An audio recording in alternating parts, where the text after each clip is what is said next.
Hey, Star fam, how are we doing? How are we doing? Thank you for joining for another reality TV chat. How are we doing, guys? While you all are coming into the room, we'll do our quick. Oh, wait. Did I do this? I don't remember. I remember spraying. Oh, I did. I sprayed the soda one. I was just like, I don't remember my scent, but this is fine. A nice little mixture. A nice little cacophony of beautiful things. Anyway, while you guys are coming on in the room, I will start off with our intro. Come on in the room. Whoa, come on in the room. Yeah, we got so much to talk about. So won't you come on in the room. Hey, Blue Jay.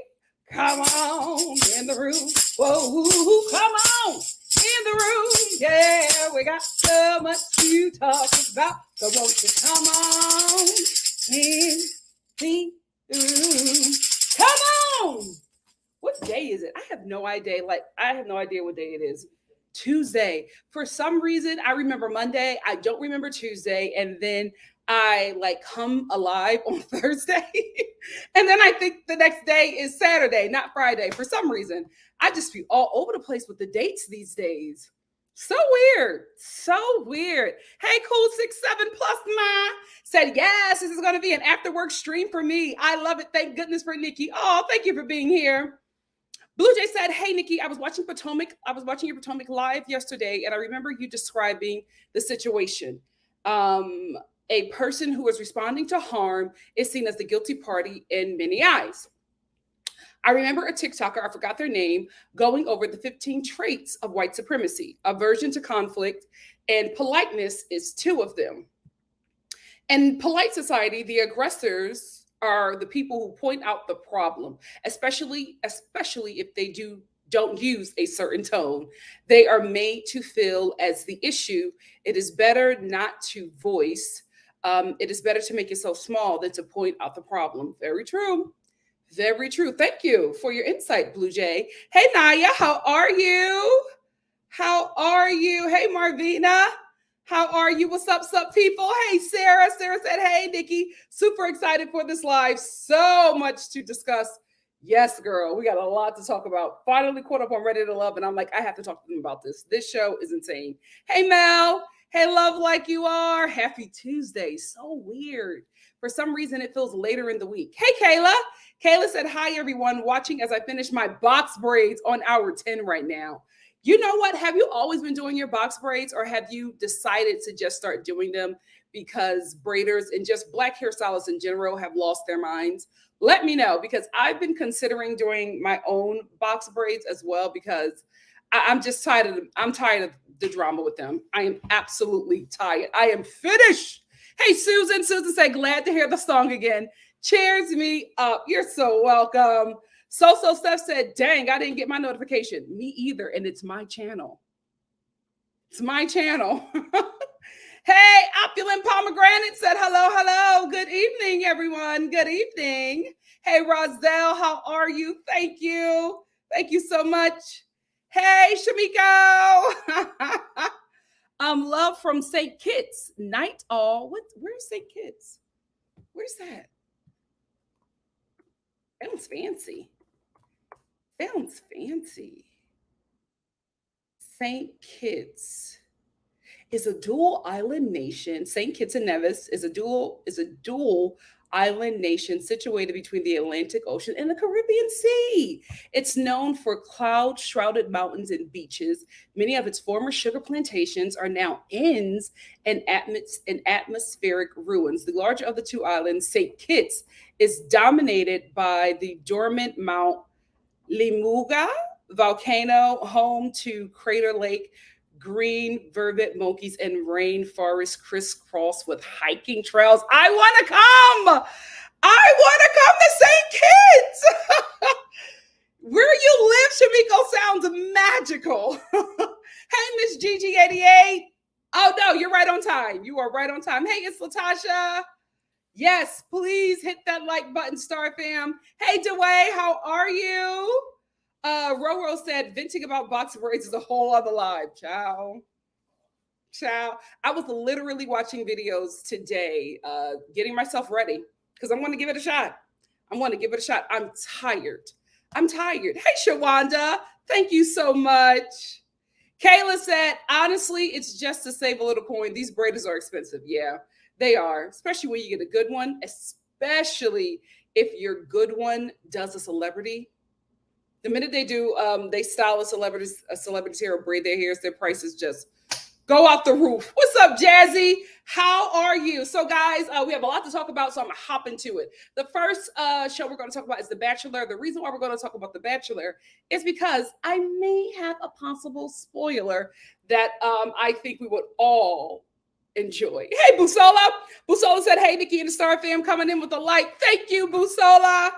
Let's get into The Bachelor. Hold on, let me get Miss Gigi.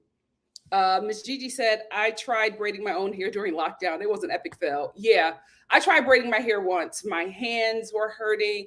My arms were locking up. It was a nightmare. But now, I think I might go back to it. I think I might do the crochet. I think I might try crochet first.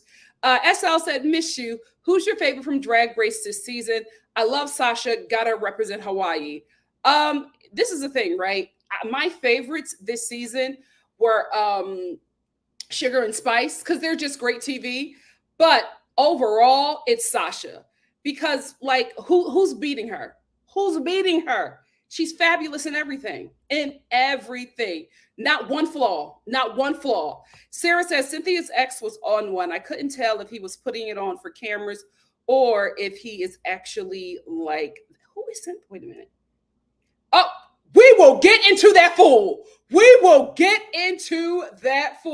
Hey, Dr. M, how are you? Hey, Drewski. Yes. BB girl said, I'm lucky my mom braids my hair. You are lucky and blessed. How does it feel to be God's favorite? Roselle said, I crochet. That's what I'm going to try, Roselle. That's what I'm going to try. I saw that trailer today. I cannot wait.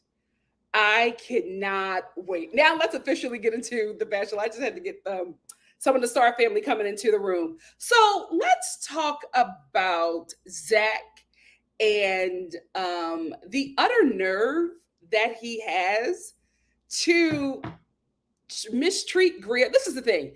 I don't like how he has treated Greer this entire episode, right? Because Greer gets COVID, she has to go quarantine or whatever, and she comes back, and Zach is just like, well, with her being gone for so long, I just feel like there's so much time lost. There's, I'm further ahead with other ladies than I am with Greer, so I just don't know. Listen, he wasn't feeling Greer from the beginning. However, when you had COVID, everybody had to wait. Now, I know you're the Bachelor, right? So I don't see you stopping the show for Greer, but to not give her the same grace that the ladies gave to you and not even acknowledge the fact that, you were given that same grace by Greer and the other ladies who waited for you, even though they didn't want to, even though they lost a lot of camera time, they still waited for you. And again, yes, you are the Bachelor, but to not even acknowledge that she took time to wait for you like the other ladies, and then to say in the same breath, you just can't get there with her because you've lost so much time because of her getting COVID. I just felt like it was just so just ironic and just not a good look for him. I would have respected him if he was just like, you know what?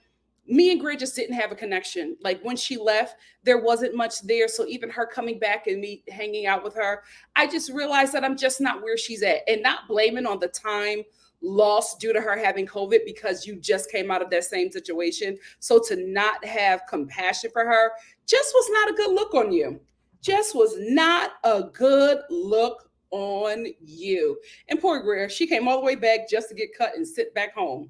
Like I felt like the day she came back was the day she left. I don't even think they let her get situated.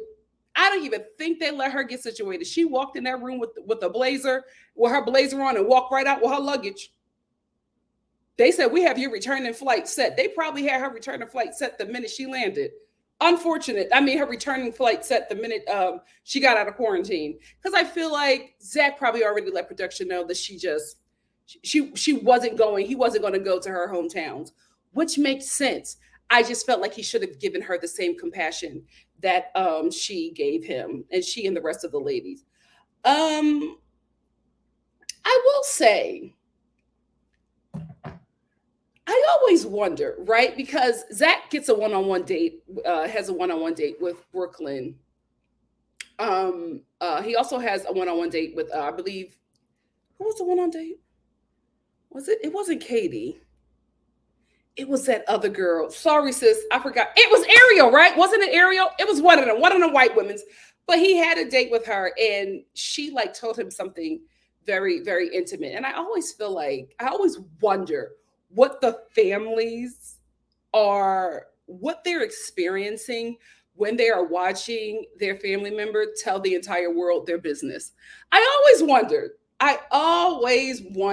what, I just would love to see their reaction, because I just do not believe that the family members of these ladies or the men who go on The Bachelorette know that they're about to tell their business, because I feel like a lot of people who go on this show, their families are not fans like that or watch, except for Pilot Peter. But I just feel like a lot of people who go on this show, their families are just unaware of what this show is.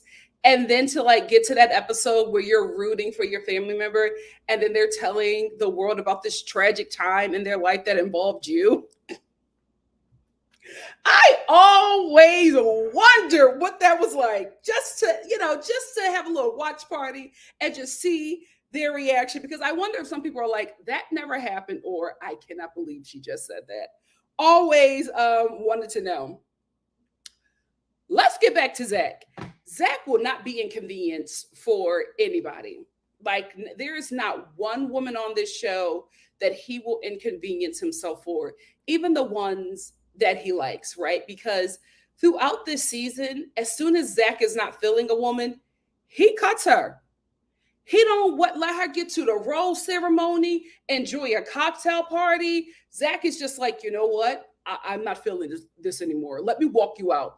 The girl can't even say good morning, good afternoon. How are you doing? He's just like, I'm not feeling this. You got to go. Let me walk you to the car. He just is such a quick cut Bachelor. And it's so jarring, because the formula of The Bachelor is, we, the audience, know that The Bachelor isn't feeling someone, or The Bachelorette as well.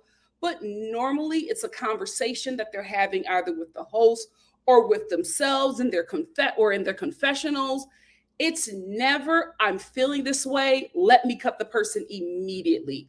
You always at least wait until the cocktail party, or more than likely the rose ceremony. He doesn't wait for any of that. That's why all of his rose ceremonies always look so empty, because by the time we got to the rose ceremony, Zach cut half the women.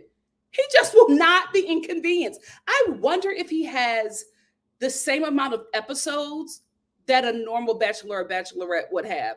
I wonder if it's the same thing, or if we'll get like extended footage to fill out the season, because I feel like he cut people so drastically that there's just not enough people left to finish off the season. Can somebody fact check that and let me know if this is the same amount of episodes in the season for every Bachelor season? Because I just feel like this season is cut a bit short because he's cutting people so early on. Like when Greer walked in that room, I knew she was going home. She didn't, but I knew. As soon as he squinches up them eyebrows, you're getting cut. You're getting cut. Stay woke. So Brooklyn and Kat go home on the same day. Not the 2-on-1 that I predicted, but I'm not surprised that neither one of them made it to the end. Brooklyn is a little too feisty. Kat is a little too needy. Zach wants an easy breezy partner, right?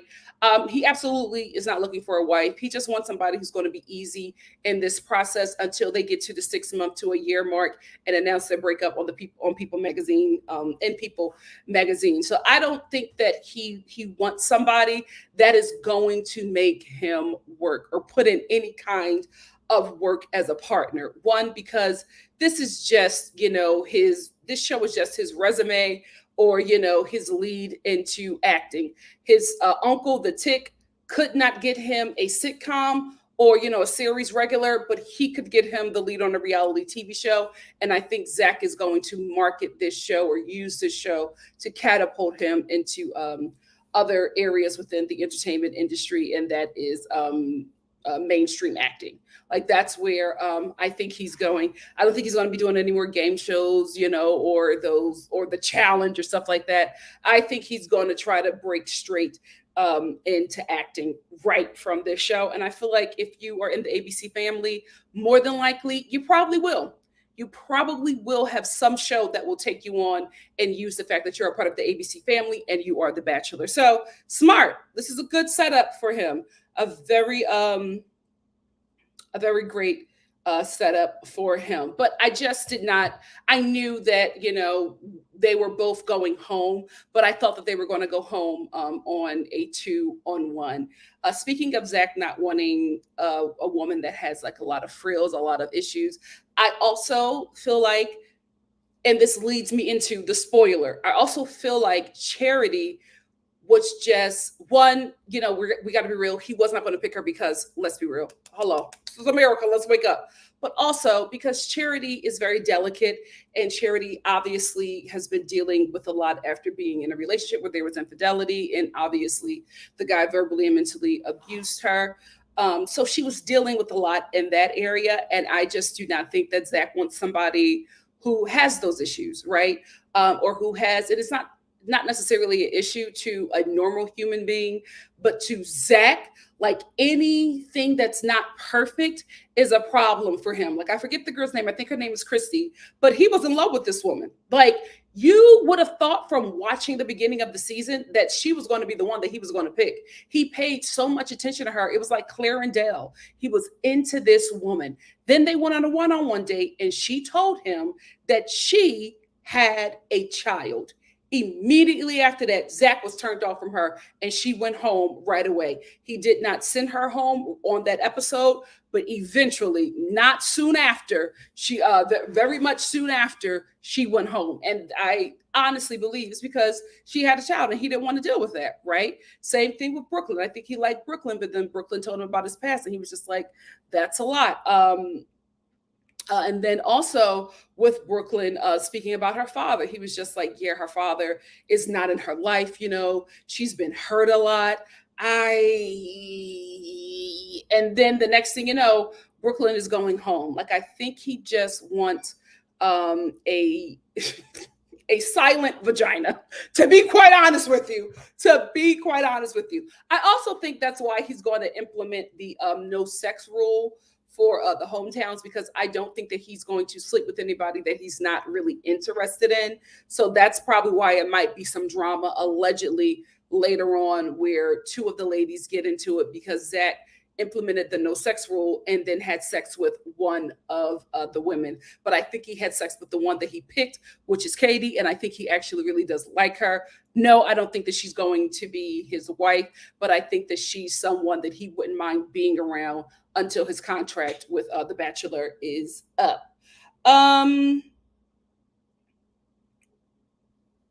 Well, he just did not want hi Star family. If you're going to talk, you have to come closer because sometimes you sound muffled. Okay.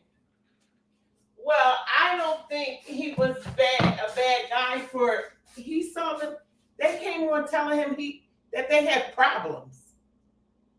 But Mom, that's the show. Like, you always have a point in the show where somebody that Zach is interested in has to tell him their deepest and darkest secret. That is the name of the game for this show. That's fine. I don't have no problem with that. But he, as an individual, can choose what issues he want to deal with in a wife or not. But Mom, some of the stuff is normal. A girl being heartbroken because her boyfriend cheated on her. No, that's not talking normal. About her. I'm talking about what they're coming on saying. Well, this story making me cry. Well, Mom, because they have to. That is the show. So I don't think that should be used against them when this is the formula of The Bachelor and The Bachelorette. Well, I just feel like when you're telling your story, there's a way. Yes, my mother had to take care of me. That's not the Bachelor way, though. You have to cry. You have to look like you are being traumatized. Yes, that is the show. I don't agree with that because that's the show. You don't pick me because I didn't come from a 2-parent home and I had a stepfather or my father left. That doesn't make me less than. And exactly. That's what I'm saying. I would call out the show if I was them. Brooklyn may be the one to do it. Yeah, because Brooklyn may be the one to do it. Just because you came from that's prejudice. That's that's discriminating against me because of my upbringing. So y'all shouldn't even cast me if y'all going to embarrass me like that because I didn't come from a 2-parent home and my mother did a great job of raising me. Because Brooklyn, I like her. Yeah, me too.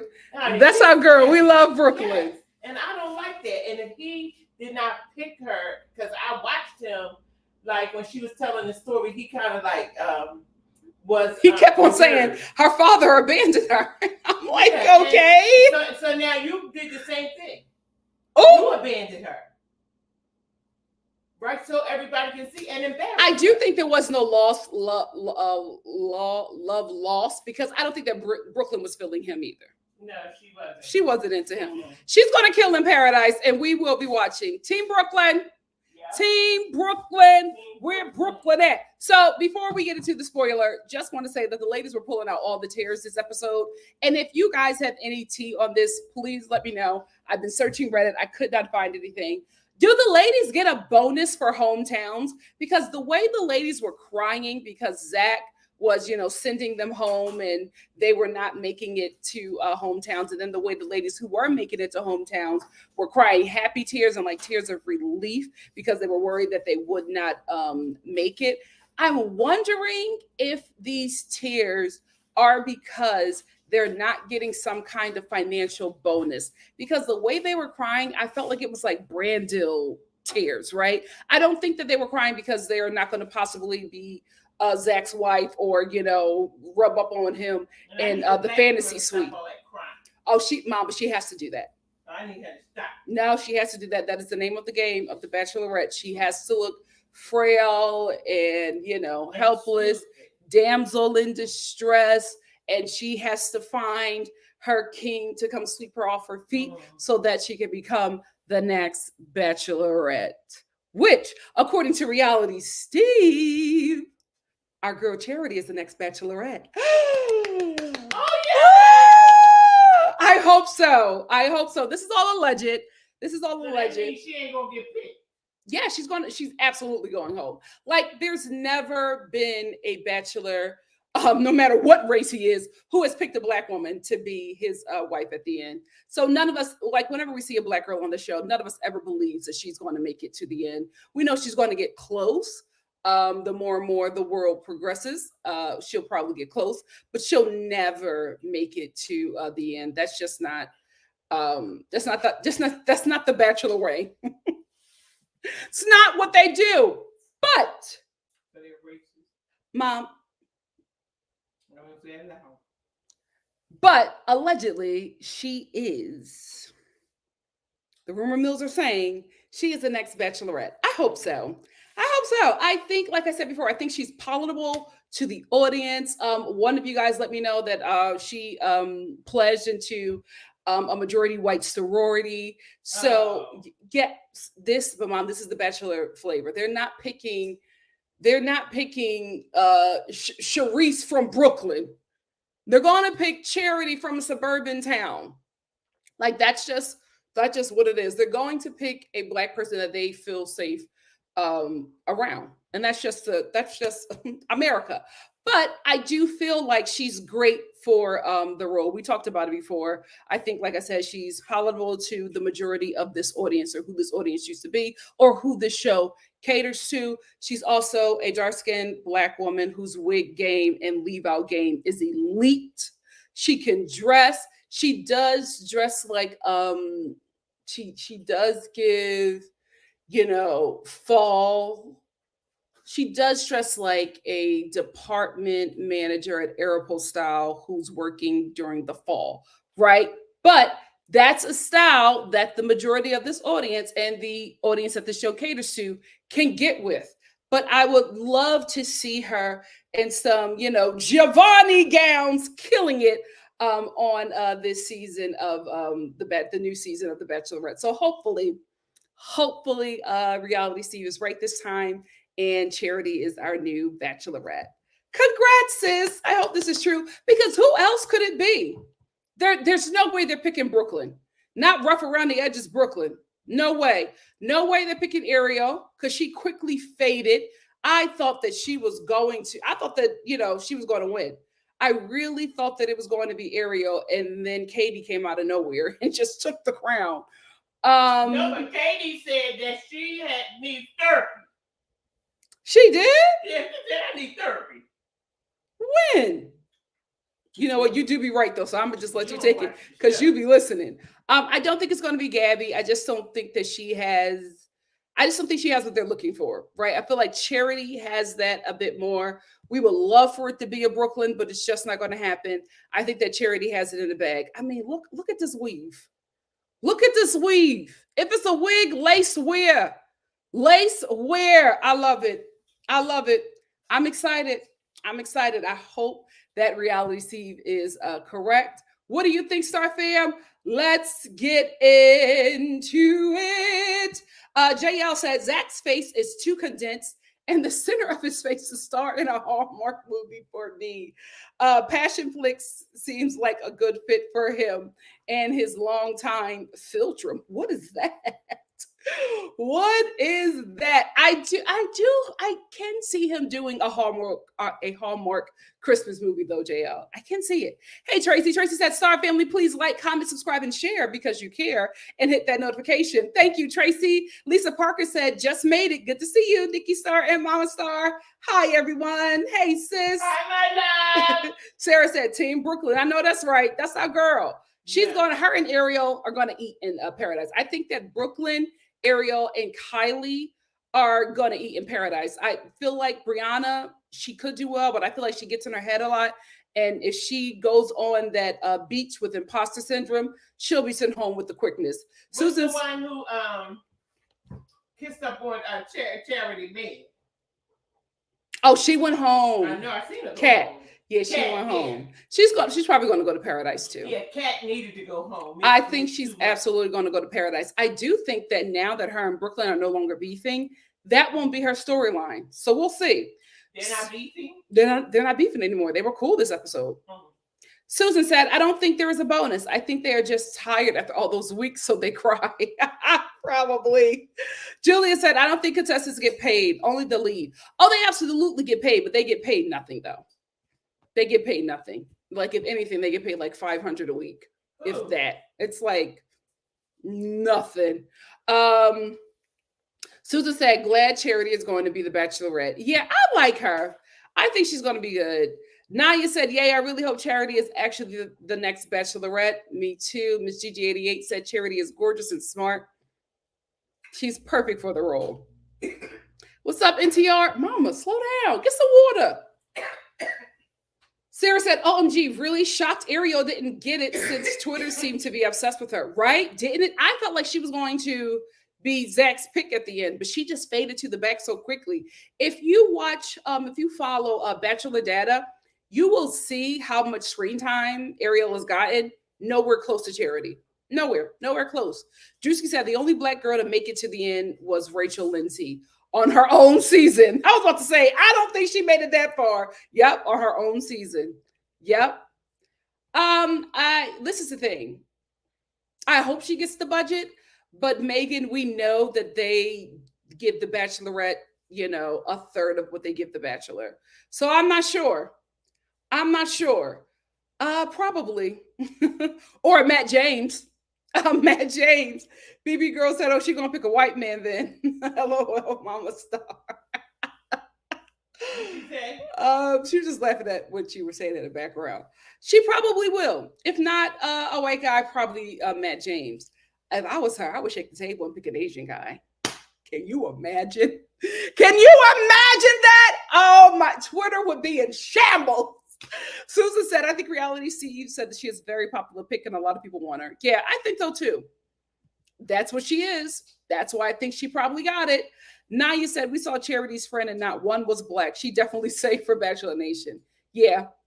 Yes. Hollister Fall Girl Chic. Absolutely. Yeah. That show was epic. I'm so mad at Bravo for putting it on pause. Lisa Parker said she'll know how to be the female Black friend. Yes. And if she pledged a predominantly white sorority, she'll be amenable to choosing a white or ambiguously biracial dude. Yeah. If he's either going to be white or Matt James, which is essential. Susan said, what did you think of the mentalist mind reader date? LOL. I'm not in any way coming at that man's craft. It just seemed like a setup. It just seemed like the guy sat down with production and production sat down with the contestants and, asked them, their biggest, deepest secrets or insecurities or something like that. And I think that this was just set up to get a reaction out of the ladies. I feel like Kat was doing too much. Kat and Gabby, oh my God, really? Wow. Y'all were doing too much. Even Zach was like, you know what? Also, Zach will not be inconvenienced. He also is easily annoyed. Because Gabby and Kat, he was like, he was not okay with their reactions. He was giving them a look like, pipe down. Kayla said it better not give Katie Ross's TJ Maxx season styling because I won't plug the television. Child, we all will. SL said, still can't believe we got Zach as a Bachelor. I don't remember anything about him, only his famous uncle. That's how we got it. Excited about Charity potentially being the Bachelorette. Me too. JL said, philtrum is the vertical groove part between Cupid's bow and nose. Wow, JL. Thanks for that. That's something I would have never known. Had it not been for you saying that, what philtrum is.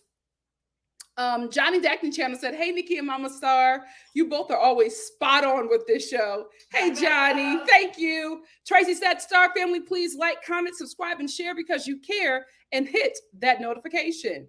Thank you, Tracy. And TR said, love Mama Star's background commentary. Yes, and Mama Star, love you guys. Tanya said, Katie lives in the same city as him, Austin. How convenient. Child. Mama Star. No. BB Girl said, Zach is giving me 1950s kind of man. Lisa said, no way Bachelor producers will let two black presenting folks be the final couple. It'll be Charity and the guy no darker than Rodney during the long winter. I feel like you're right. I feel like you're right. Let's move on to 90 Day Fiance the other way. Let's get it. Let's get it. Let's get it. Chicken noodle soup. Guys, remember we thought that it was going to be her. Like, I thought that she was going to be the next. She had it, man. Oh, she got her head in her own way. Oh, this was the girl that had a child that Zach was just like, nah, I'm good.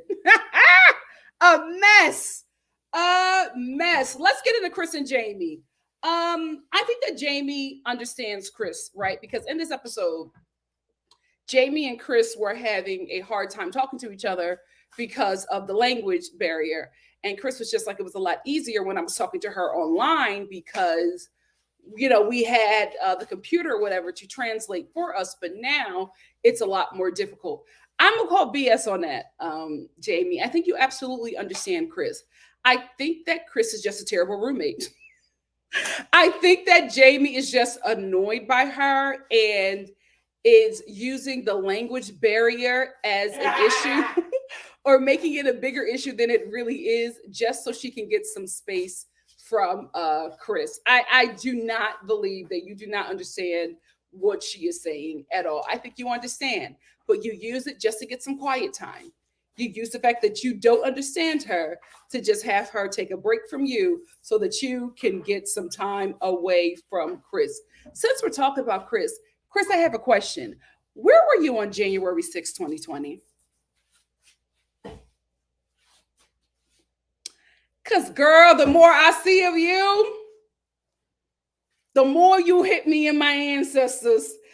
So in this episode, Chris asked Jamie to take her to a place to get a weapon. And Jamie is just like, why do you want to get a weapon? And Chris is just like, well, I heard that down in Colombia here, they're hunting Americans, or Americans aren't safe. And, you know, I don't want to be in danger. I want to have a knife or some kind of weapon to protect us if something like that happens. And Jamie's like, that's really safe. And Chris was like, well, somebody punched you in the face and your iPhone was stolen. And she was just like, yeah, that was me, but that's just not common around here. And Chris is just like, no, I want, you know, I have a lot of weapons in Alabama. Chris needs to go back home. She does. I have a lot of weapons in Alabama, and I need, you know, these weapons to make me feel safe, especially as an American, to protect myself, you know, here in Colombia. This is what I hate about Americans who move to different countries. When you, as an American, move to another country, your U.S. citizenship and your American identity has to take a back seat, right? Because you are now the minority in a place. You're a guest, right? And you're trying to make this place your extended home, right? Your extended stay. And you have to act a certain way to come here to Colombia with this ignorance after not even living here and experiencing anything here. Your first thought is to get a weapon to protect you because you're an American and you don't want to be attacked. Well, girl, go home. Punched her in the face and she probably and took her. Listen, Jamie got a mouth and Jamie likes to party. We don't know where she was at. Okay. We don't know the story behind that. And she's born and raised there. And she said, we're in a very safe area. So we don't know if it's not clear, but I don't think that she was assaulted in the area that they are living in. Right? And was she assaulted? We don't know, because Jamie be telling a lot of lies, because the last lie Jamie told, she was dying from COVID. Okay. And Chris found out that was a lie, that she didn't even have it. She was just taking her money.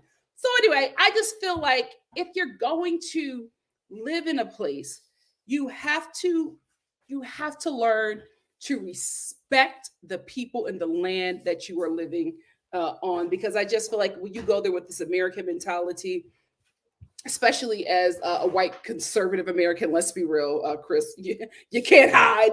That closet is open, okay? As a white conservative American, you just, the ideas that you have, you got to drop that. You got to leave that at customs, because you're just going to make your time here extremely difficult. Nobody's going to want to be around you. You're going in already thinking you're going to be attacked because you're an American. And Americans who say this, oh, I have to be safe going to this place. I want to let you know, as an American who has traveled out of America, who has many times tried to, put on a little accent because I didn't want people to know that I'm American. Why? Americans are annoying. Americans are annoying. Nobody is attacking you. People are trying to get away from you because you're annoying and y'all mistreat the local people there because of the American ignorance that you carry with you, as we see demonstrated by Chris. So she goes, so Jamie takes her to this place, this knives place, and she's so excited. She's testing out these knives and everything. Did she know about woman? Huh? Did she know about she? Yes. Mom, you don't watch this show. Do not comment because you do not watch. So how do you not know that Chris is a woman? She's changing. That's Gabe. Gabe is a trans man. See what I'm saying? Okay. You got to pay attention. I got the wrong couple. You absolutely do. And Gabe has already changed. Anyway, so Chris goes and she's playing with the knife or whatever, and she's, really excited. Jamie is concerned. I absolutely would be too, right? From the little bit I know about Chris, Jamie is like, I don't, I don't want to be, in the home with her with this knife. And from the little bit that we have found out about Chris, I wouldn't want to either. Because if this is something that you need to feel safe in a land that you have not even lived in, and you're already going here with this idea of you being an American and being attacked because you're an American, you make the place unsafe for everybody else. So now Jamie is concerned. And my concern for Chris and Jamie in this situation is, does Chris realize that if she stabs somebody in Colombia, the American embassy can't save her? Like, if you're saying, oh, I was just doing this to protect myself, you're over here, you're getting this weapon and you plan on using it, but you do not know the laws of the land. You do not know if you can even do something like that as an American. You don't even know if you can own something like that as an American because Jamie is buying everything. So I'm just like, girl, you have to use some wisdom, because I feel like if she stabs somebody over there, she's in a pickle. She's in a pickle. And let me tell you something. Ain't nobody, America is not coming to get you. You are not coined up. You are not a celebrity. America is not coming to get you. I don't care how many petitions your family sends to the president. It won't happen. He won't read it. It's not, they're not going to come and get you. You are not a war criminal. You are not a war. It's still a war criminal. Even if you're a hero, still a war criminal. You know what I mean? Like, America's not going to come after you. So use some wisdom. Jamie, send her home. And I saw in next week's trailer that Chris is talking about how she has to go home. And I'm like, good. You need to go home. You need to go home. You're ignorant, no shade, but you're sickly. You need to be around your doctors and your insurance. And at the end of the day, Jamie is not into you. Let's just tell the truth and shame the devil. Danielle and Johan. Danielle, I'm not sure if you know this, right? So I'm going to say this. It appears that with Johan, you just wanted a dildo with a heartbeat, right? Yeah. Here is why I say that. You do not like when Johan speaks or thinks, but when we met you, the thing that you talked about that you enjoyed about him the most was his big penis that you had to take pain pills to take, right? That is the thing that you told your girlfriends. It was all about his penis and his height.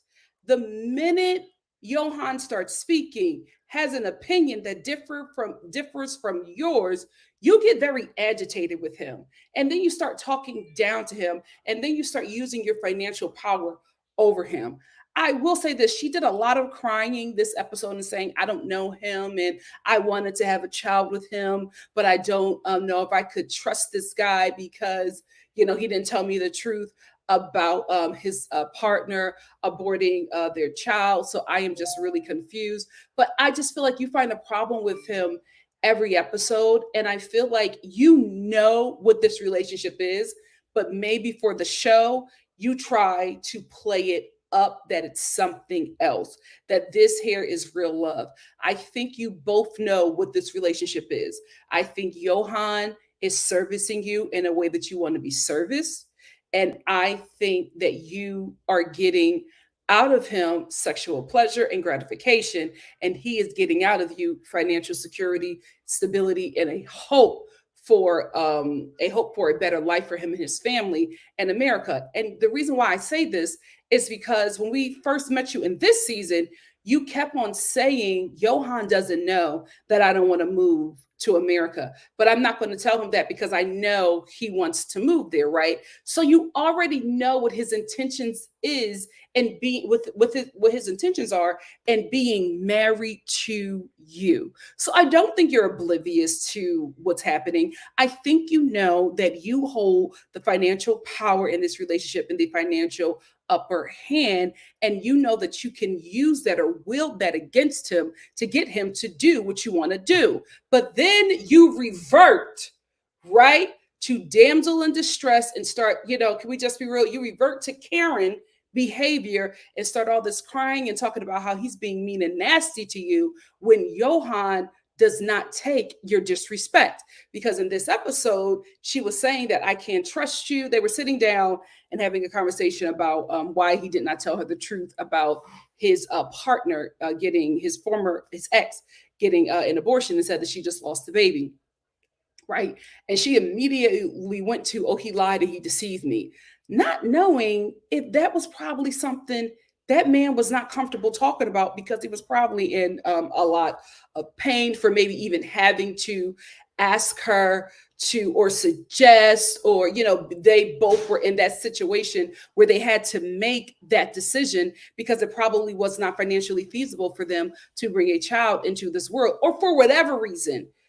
A lot of people make decisions that they regret later or feel guilty about later. So before even asking him if it was okay to talk to your husband about this on camera, you went with this storyline that he's being deceitful and hiding things from you, and then crying on camera when he says to you, if you do not trust me and you say all these bad things about me, then why are you married to me? If you are not happy with the person I am, then let's end this. And then all of a sudden, you're this victim. But you were telling him to shut up. You were telling him that when you speak, he does not speak. You were holding the money over his head. You were trying to force things in your beliefs on him and getting mad at him when he didn't want to do that, although he has respected your beliefs, even though they were different from his. And I feel like Johan has given her a lot of respect that she does not give him because she holds the coins. It's not a good look for you, Danielle. It's not a good look. And I feel like you think that you're coming out looking good, but you're not. You're not. It's giving sex tourism. It's giving financial abuse. It's giving Karen. It's not a good look, sis. It is not a good look. Rishi and Jen, I want them off of my TV screen. Here is why. This is supposed to be the new Jenny and Samit, but they're just not interesting. They do not have the same energy and chaos that Jenny and Summit, also known as Samit, had, right? Like, we are almost halfway through the season, and Rishi has yet to be kidnapped by his family. Remember when Summit got kidnapped by his family and Jenny was on the bed? Oh my God, like, that was a scene. When is Rishi getting kidnapped? Like, what is happening?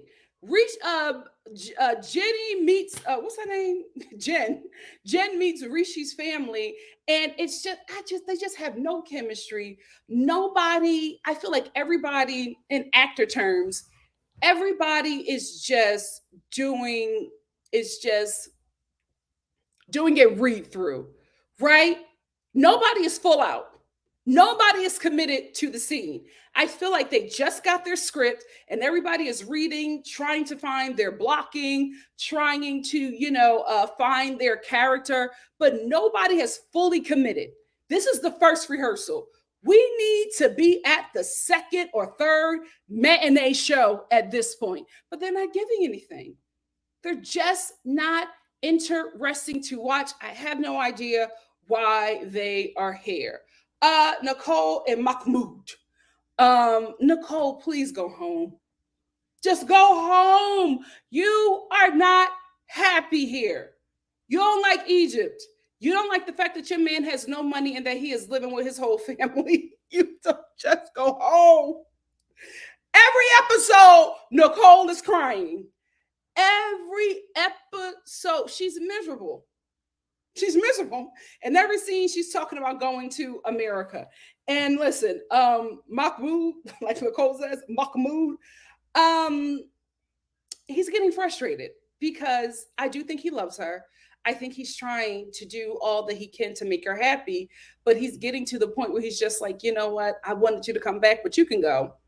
You can just go home because you're not happy here. I do believe, or I feel like Nicole would be okay if Mahmoud had money and lived by himself. I think she does not like. I don't think she doesn't like Egypt. I think she doesn't like the part of Egypt that he lives in. I think she doesn't like the Egyptian class that her husband is a part of. I think if her husband was an upper class, wealthy Egyptian, she would be fine. She would absolutely be fine. But because her life looks luxurious in America than what she is living here, she is just uncomfortable and miserable. And I do think she loves him as well. But at the end of the day, you're just not happy. You cry every day. This man feels bad. You beg him to go and meet with your friends. Then you get there and you're just uncomfortable. You're making the friends uncomfortable. He's telling you that, maybe this isn't the best environment for you. And you're like, yeah, I think you're right. I wouldn't go through this in America. Girl, go home. Girl, go home. I feel like you are going to find an issue with everything. And she has. You're just miserable. And it's sad because I do think that these two found love in a hopeless place, right? I do think that these two love each other, but the situation, at the end of the day, love is not enough. They both need money. Like Mahmoud needs money. He needs money to make Nicole happy. Nicole is not going to be happy living this poor working class Egyptian life when she's probably middle class in America. She doesn't want to live this. And I think she just doesn't know how to say it to him. So she will complain more about Islam than she will about her husband's impoverished way of living. It's the money, girl. It's the money. Because I think you would be full out assalamu alaikum every day if Mahmoud was wealthy. Like, let's be real here. You would be garbed up if Mahmoud was wealthy. Let's tell the truth and shame the devil. Gabe and Isabel, I have nothing to say. I have nothing to say. Like in this episode, we saw that Gabe was a little frustrated because he can't really speak the language, and he's still trying to run his business because he has to provide for his family that he has with Isabel. And we just saw his frustration in that. But then we saw Isabel being a very great partner, helping him in his business. And he's just like, I could not do this without her. I will say, although I think that this is the real deal, and although I think that Isabel and her children love Gabe, I will say, Gabe, you should protect your business. Here's why. You're not married to Isabel, and this relationship is still fairly new. You don't know how it's going to work. And I feel like you're so love struck, you're going to pull her into every aspect of that. And you may, if things don't go well, you will put your business in jeopardy. Or the outcome, the financial outcome of that business, or what you make from that business, you will put that in jeopardy if you're just not smart about this. But I'm like, you're already kind of in a pickle because you're on TV saying that you can't run your business without her, right? So, you're letting us know that she is an intricate part of making this business survive. So you're in a pickle already, but this is just if the relationship doesn't work out. But I love this couple. I love that Gabe is finally being loved on and protected in a healthy way. We still have yet to meet Isabel's family, so we don't know how that's going to go, but I love this couple. I'm rooting for them. I am rooting for them. Debbie and Osama, Debbie's son, Girl, it's something about him. It is something about that. So he don't sit right with me. And his attire that he had on in the last episode, in the this recent episode, child, just confirms everything that I was feeling. I will say this. I was not concerned about Debbie and Muhammad because or Osama, I'm sorry, because I felt like Debbie was a fan and her and Osama was just like an easy con for the show. I didn't feel any concern until she got on the plane, right? And then we saw her son get a bit emotional because his, let's be quite honest with you, his elderly mother is going to go live with this young man that he knows is scamming her, and he cannot get to his mother right away, right? And I also started to feel a little concerned when we were watching the scenes with Osama, and he was doing his slam poetry, but he said something that gave me pause. He said, I have a lot of rage and unrest inside of me. So it's great that I have my art to get that out. That gave me pause. That gave me pause. Because if this relationship is not real, if it's just a scam for you, you're really not going to have the tolerance with your partner that you will have with somebody that you are in love with. So that gave me a little concerned because I'm just like, what happens if the art is not enough? Then what is your rage outlet? I hope it's not Miss Debbie. That was a little concerning for me. A little concerning for me.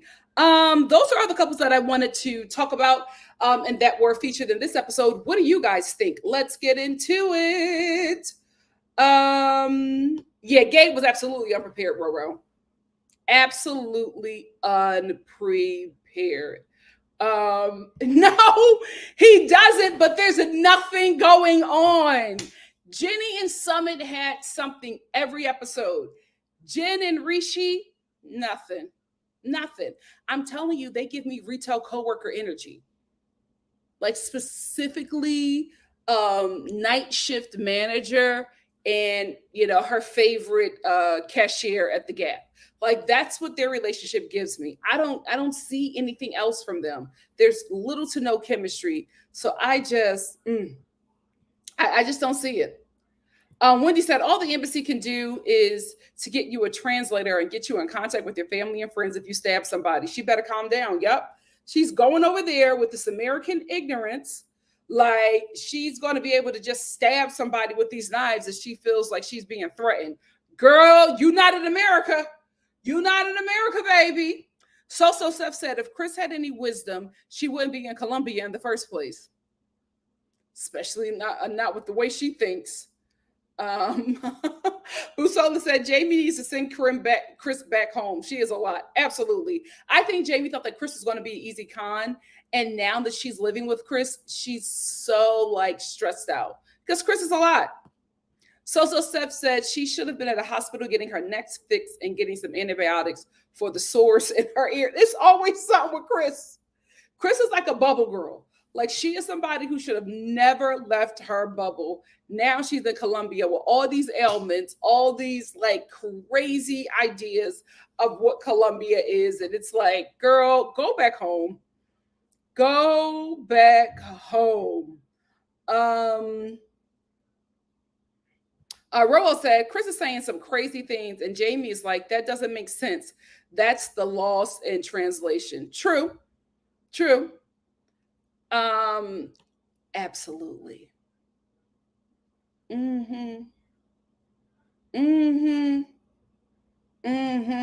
Marvina says she don't need that knife in Alabama. Crazy woman. Did you see all those knives that she had? She's like, that's a hobby of mine. Girl, stab somebody in Colombia and see what happened to you. America is not going to come get you. They're not going to bargain with, the rulers of Colombia to get you out. Girl, you are going to die in that prison. You better wake up. You're an American in Colombia, but you're a broke American in Colombia. A broke American that nobody knows. You better wake up. You better wake up. Hey, Candace.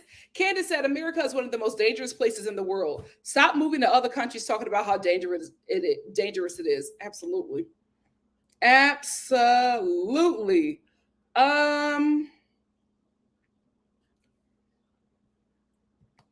Robo said night terrors and knives might not be a good combination, especially living with someone who has an entitled mindset, an inflated sense of reality, who views you as a minority underneath them. What happens if they get in a heated argument? The same thing that happens in America. When you get into a heated argument with one of them people. You see what I'm saying? Jamie, stay woke. Stay woke. Blue Jay said, y'all remember that man who went to North Korea and got that flyer off the hotel wall? No, I don't. But do you remember that guy that got whipped in Singapore? I don't know. What's going on? So,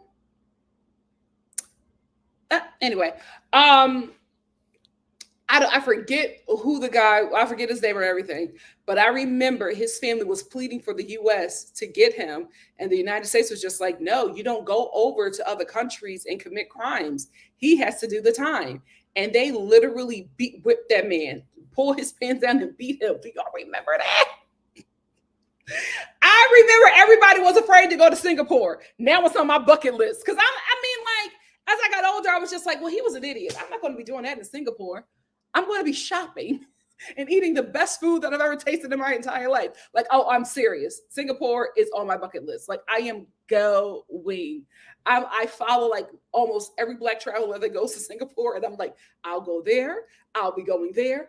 I'll be shopping there. I have like a whole Yelp list for places that I'm going to go in Singapore. It's not a game.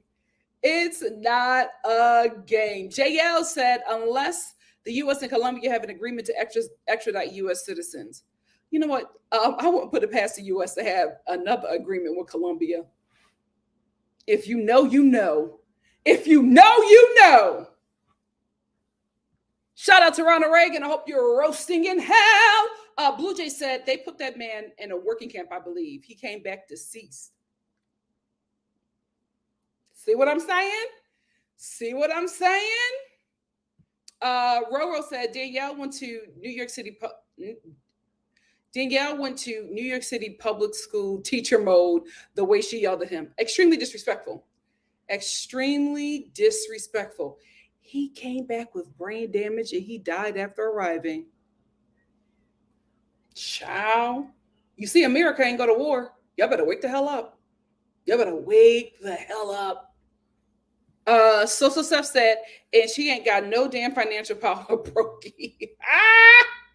Well, I will say this. Danielle had to have some kind of money because she had a $4,000 a month apartment in New York City, in Manhattan.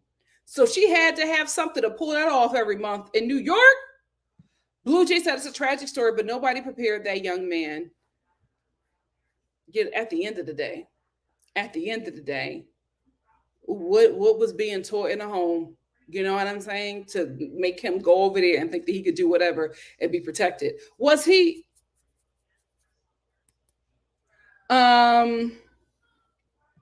Naya said she was being ridiculous. It could have been a situation where she chose not to tell anyone and he was honoring that. Quite possibly. It could have been 1,000 reasons. It could have been 1,000 reasons, but she chose to have that conversation with him on camera. So, and she knows that this man is Christian and his family is very religious.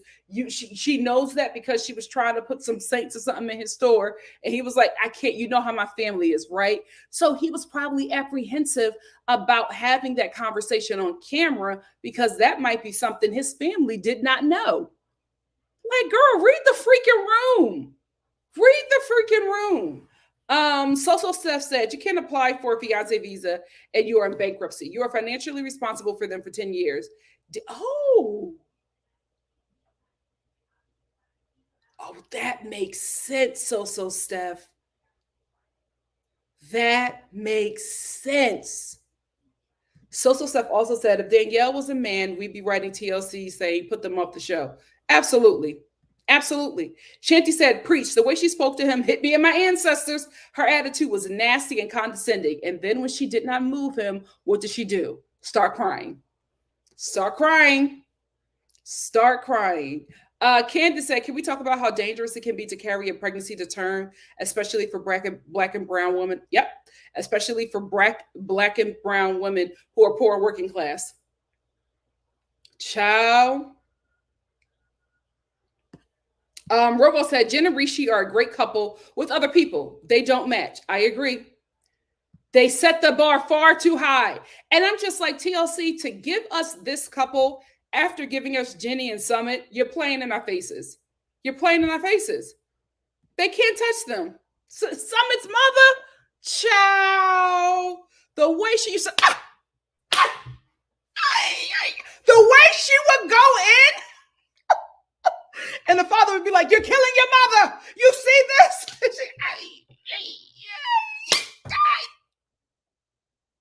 How the hell you give us Jen and Rishi after that?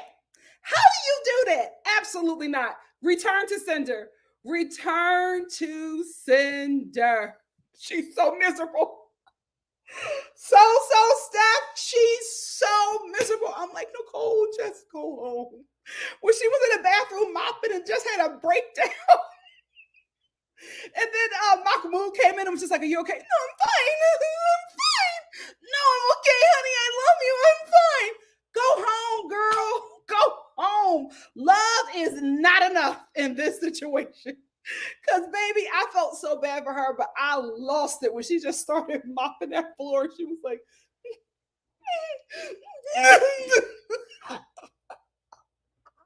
girl, go home. Go home. Go home. She wants her husband to be in America. I don't know why they haven't applied for the fiance visa yet. I mean, I don't know what's going on here. Out of any couple that I've ever seen on 90 Day Fiance the other way, this couple, they need to be in America today. Today. For this to work. It's not going to work in Egypt. Sosa Steph said, I would be fine too with an upper class wealthy Egyptian. Wouldn't we all? Wouldn't we all? Hey, Rocky, how are you? Marvina said, Nicole's husband seems okay. Alrighty. Drewski said, I mean, what's love but a second-hand emotion? Nicole got it down pat. Rebel said, Nicole and her husband's values class, not just the coins. Well, yeah, I think they clashed in the beginning as well, but because she loved him, she went along with it. But remember, the first episode, she said she regrets it. She regrets converting to Islam because she doesn't believe in a lot of things. Oh, yeah, I'm telling you, every episode, I'm like, girl, go home. Please just get back on the plane. You are not happy here. You're not. You're not. I don't know, Blue Jay. I don't know if she thought that he would be able to get to America sooner than, I don't know why it's taking so much longer for him. Maybe because he's brown and Muslim.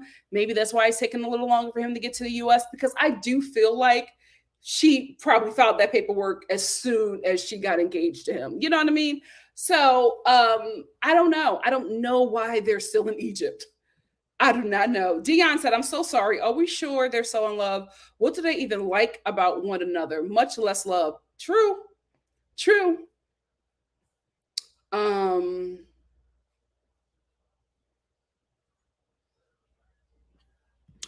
Miss Gigi said, Gabe didn't plan his move to Colombia. As a business owner, he should have been smarter moving his business to another country. Yeah, I think he probably should have did a little test run to see how difficult it was. I feel like he should have had relationships with I don't know what you call them, tailors and material people and all that stuff before he made that move. But again, this all could probably just be for the show, because Gabe did say, I'm only here for a month, and it's going to take a month for me to get my things shipped here from America. So who knows? Roel said January 6ers have feelings too. That goodbye scene broke my heart. Miss GG88 said, it did. I did feel bad for him, Roro, but still. Miss GG88 said, Debbie Sunshirt said, America back-to-back World War champs. Makes me wonder why he's really upset about his mother moving to Morocco. Oh, we know why. We know why. Yeah. Sarah said, whenever someone says I have bottled up rage inside me, red flag, side eye.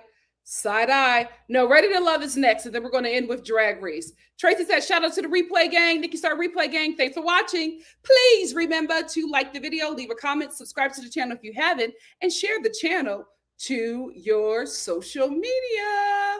Thank you so much, Tracy. Mad clean, just stunning. I've heard great things and I've seen videos. I'm just like, I'm ready.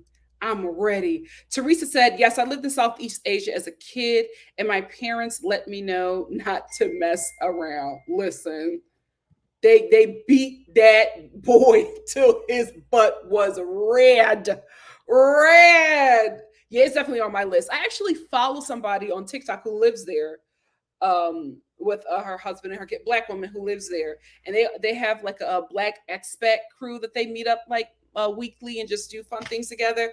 I'm like, I can't wait. Dear Diary said, hey Nikki, I used to watch Ready to Love and 90 Day Fiance, but I'm glad I don't watch them anymore, but I'm glad I caught another live. Did you watch the Murdaugh special on Netflix, Dateline? No, I didn't watch it. Here's why. I told y'all, I solved the case on day one. I solved the case on day one. I was like, he did it. I absolutely knew that man did it. So it's nothing that special is going to tell me that Detective-Star didn't know already.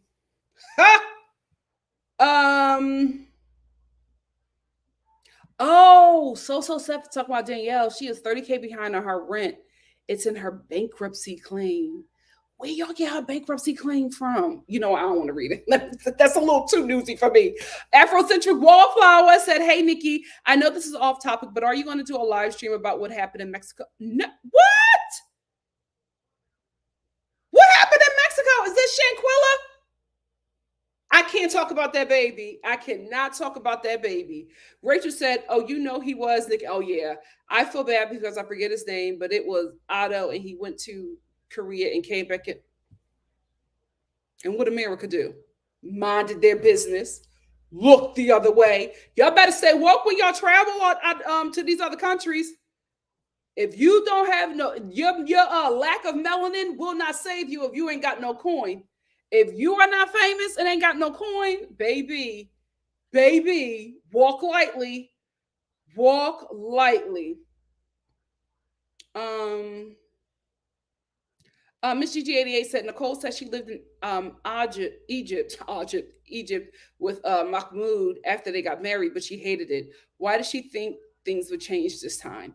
Because of the TV show, maybe? I don't know. I do not know why she went back.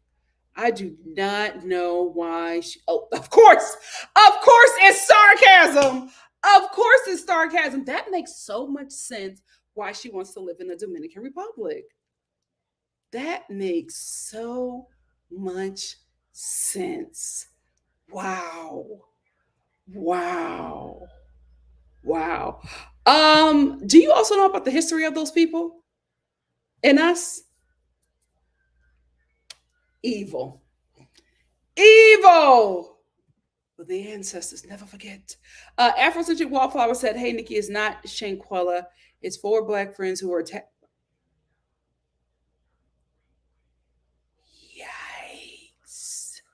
Oh, I didn't know anything about that. I will say this. This is why I do resorts. When I go to Mexico, I do resorts. I stayed in one little boys town when I went to Puerto Vallarta. But outside of that, I do resorts. That cartel don't play. And I'm telling you, the Mexican government don't got control over them. So America can't do nothing. America cannot do nothing. The cartel runs Mexico. Oh, they run Mexico, baby. That's why I go to Mexico looking broker than a joke. I'm not gonna look like I got no coin. Absolutely not. Find another American. Not this one.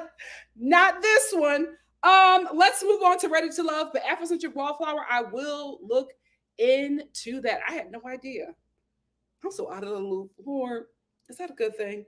Let's move on to Ready to Love. So in this episode, we meet the exes.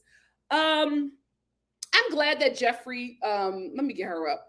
I'm glad that Jeffrey spoke up about her exes because at the end of the day, like you have to, this is the whole thing of this is the whole theme of this episode, right? Like you got to meet the exes.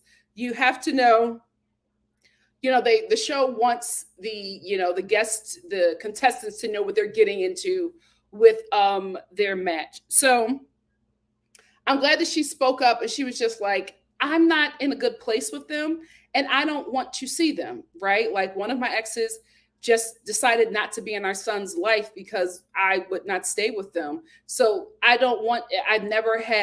since I haven't had contact with him for so long, I don't want to have my first contact with him in a while be on this TV show. And my last relationship did not end in a good place. He was not a good guy. Now, some people may say, well, that's not fair. These guys still, they're participating in this. So Jeffrey should too. But this is the thing about this theme for this episode, meeting the exes. Some people have been in abusive relationships. And I'm not saying that Jeffrey was in one. She did not say that. But some people are not in a good space with their exes because the relationship was probably very abusive, toxic, just a negative space for them. Some people whittle down to nothing after being in like really bad relationships. So I am not going to be upset with that woman, be upset with Jeffrey for being like, I don't want to meet my exes. And I don't want the guys that I'm having a connection with to meet my exes because we're not in a good place. We're not in a good place. And that she should not be judged for that. And also the theme of this episode, Meet the Exes, does not make a lot of sense unless it's like a fresh divorce situation, right? Where there are children. There are definitely children concerning Jeffrey, but the fathers are not in her children's lives. So what in the hell are those exes there for? Like, it just doesn't make sense. I think you should only meet the ex if that ex is a part of this person's life, right? You don't know if you're going to get a bitter ex. And I feel like we did have a couple bitter exes on here who will say something to get in the way of somebody's connection. I just think that this was not a smart thing to have on this show, and just can put a lot of women in danger, but also ruin a lot of connections. I didn't like this little twist to this episode, Meet the Exes. I didn't like it. I thought that it was unnecessary, and for me, I felt like it set back a few connections that were starting to bloom. Another reason why I didn't think that it was smart for the exes to meet their ex-partner's new connection is because of a situation like Morgan, right? Morgan was in a very toxic relationship. This relationship was so toxic, Morgan does not want to admit that she loved that man more than she's leading on, right? Because she absolutely loved that guy. And she was talking about how he wanted more and she didn't want to be in a relationship with him. He was just a sneaky link. Morgan, you do not put Nair in your sneaky links shampoo, because he goes from being a sneaky link to somebody that she didn't want to settle down with. He was just, a little drive-by, to he was cheating on me and coming home every time of the night. Why is your sneaky link coming home, right? Wouldn't you be putting him out after y'all do the do? Why is he coming home? Because you love that man. She absolutely loved that man and cared a lot more for him than she was leading on. Even in his presence, she was acting like she did not love him and that they did not have a relationship. And he was like, oh, we were great. She just broke it off. And I'm sitting there watching Morgan's connections look at this situation. And I'm just like, girl, first of all, there's still something between you and this man. Y'all still got some toxic kind of love. Second of all, you are not telling the truth about this relationship. You are not. You put Nair in his shampoo. He had you on crazy. He had you on insanity, mama. That was more than a sneaky link. And the way you could not look at him, let me know that you're not done. You're not done. There's some hope for that toxic relationship, unfortunately. And Morgan, why would you admit to putting Nair in that man's shampoo? Isn't that like assault? Girl, and you in Florida? You better wake up.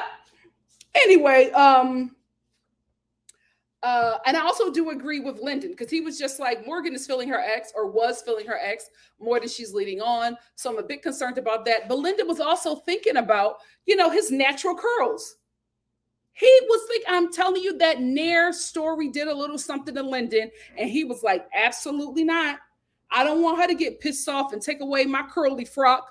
Absolutely not. So I feel like, again, this Meet the Exes segment of this show, theme of this show, of this episode, was stupid, because here we now have a strong connection with Lyndon and Morgan being broken up because Lyndon is thinking about his hair. Who wouldn't? Who wouldn't?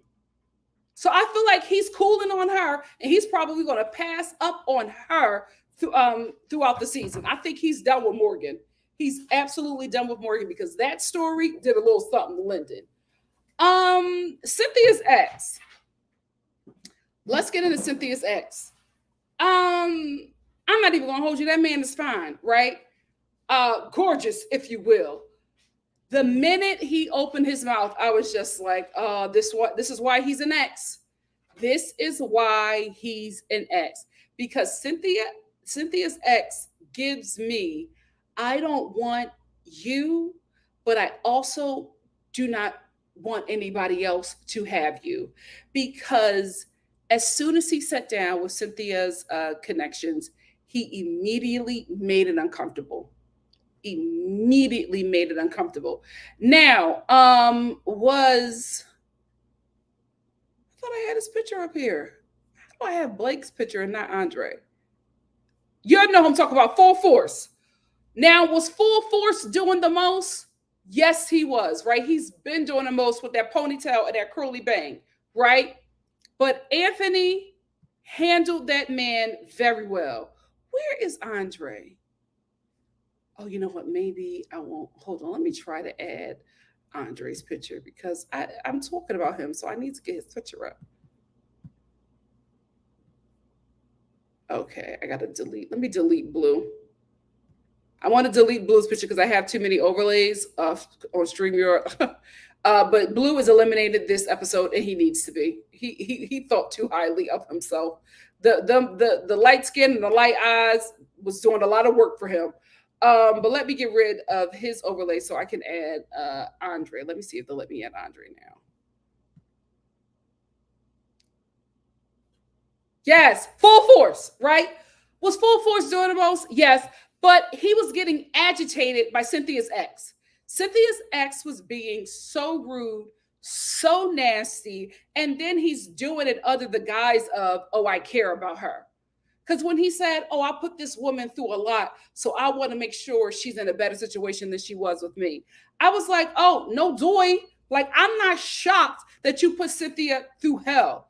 2 seconds of meeting you, we see that you were a horrible partner to this woman. And I feel so bad for her that she has kids with you, because she has to deal with this terrible personality for the rest of her life, right? For the rest of her life, because she is tied to you forever because of her children. And you are going to make sure that she does not find love or a better partner in her life.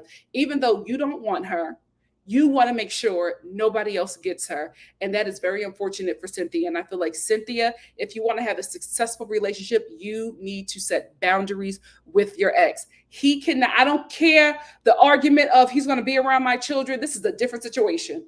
This is a different situation. This man is it a cock block? Yeah, this man is excuse me.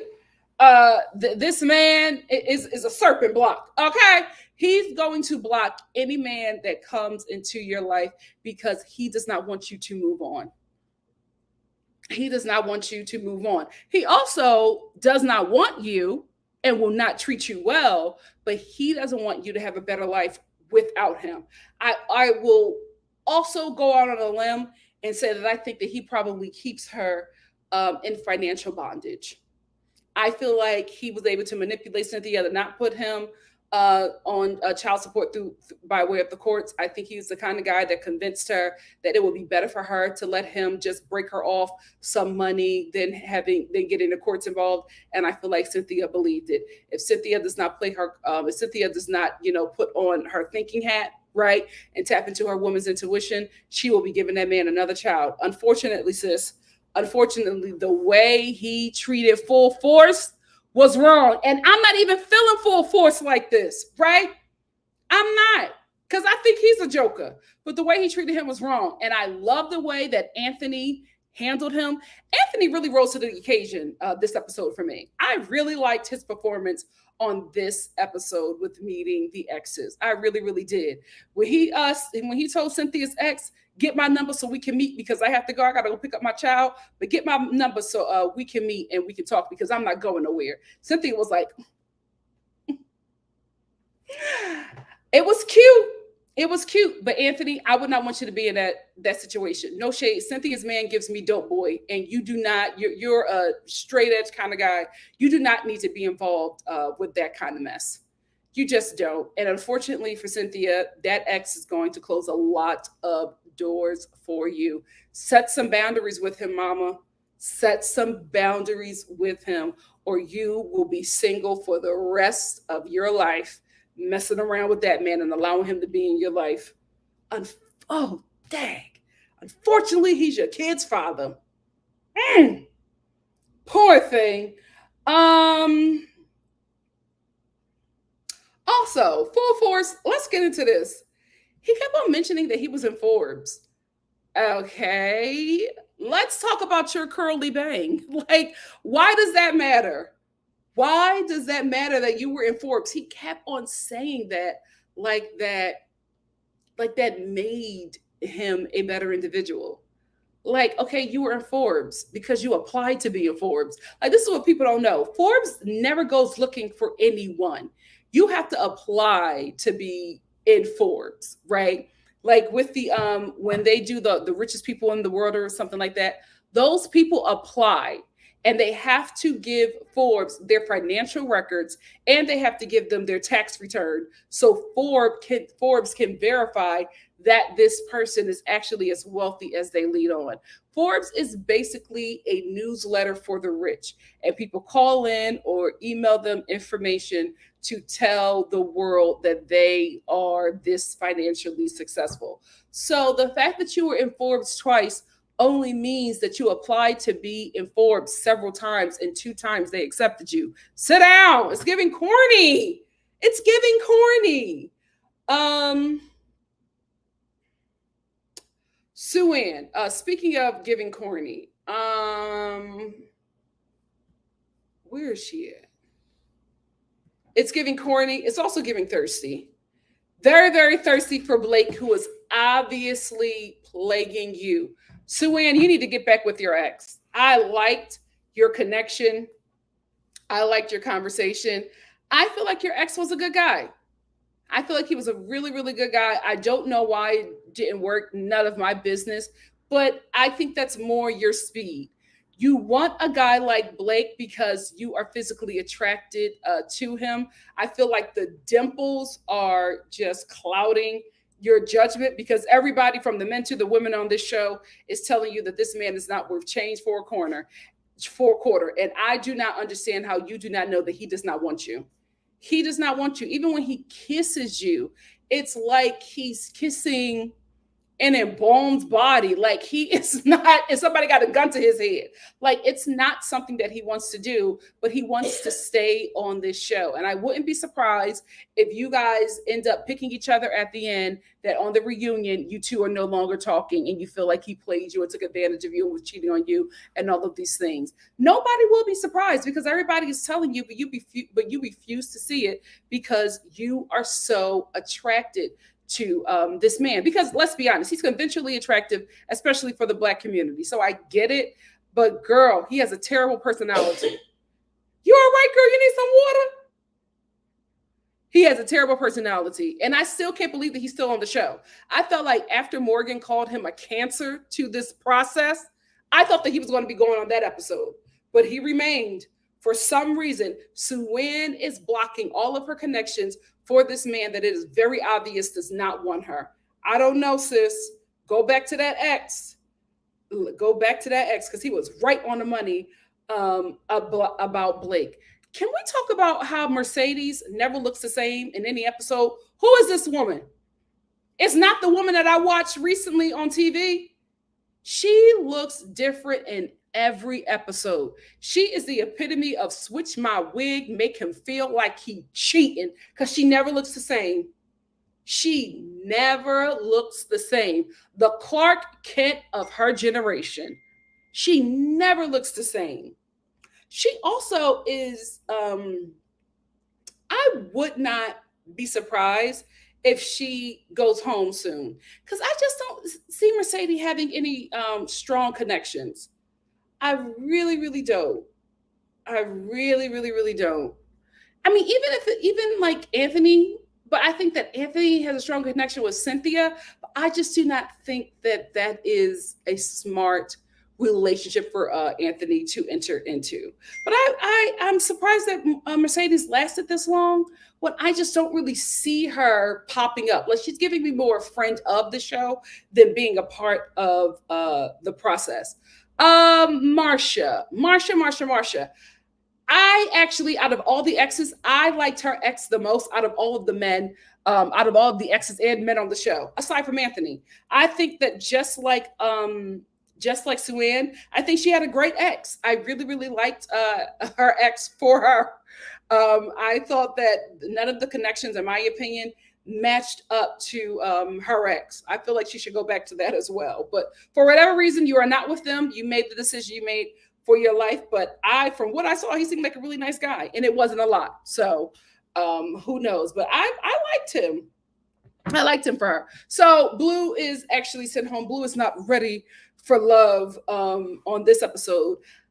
They also sent, I'm not sure, I forget her name. Is it Juju? Did she go home? Because I thought that she was cut from the show. And then I went to the Ready to Love website, and her picture is still lit up. And you know when a person is sent home, they darken their picture, but her picture is still lit up. So I'm like, was she eliminated or not? What is happening here? What do you guys think? Let's talk about it. Let's get into it. Miss GG88 said, I think Cynthia's ex still wants her, so he tried to sabotage things. I don't think he does. I just think that he doesn't want her to move on. And I think he's the kind of guy who mistreats you, but then when you move on, all of a sudden he misses you. But he's not going to be a better partner or change his ways to keep you. But he also doesn't want you to find happiness outside of him. Blue Jay said, if you could put Nair in shampoo and watch someone lose their hair, what is bleach then? Child, she took it up a notch. She absolutely could. Shanty said she could have permanently damaged his hair and scalp. Yep. Mela said, I couldn't go on the show because I don't feel safe with my exes. See, that's why I was just like, maybe this is, I don't know, maybe it was, men in the room who decided to make this a theme for an episode. But I'm like, a lot of women were in abusive relationships. This is not a smart move. And I'm so glad that Jeffrey spoke up and was just like, yeah, my relationships were not healthy and I don't want to see those men ever. Especially since they ran out on me and my kids. I don't want to see them. And I respect that.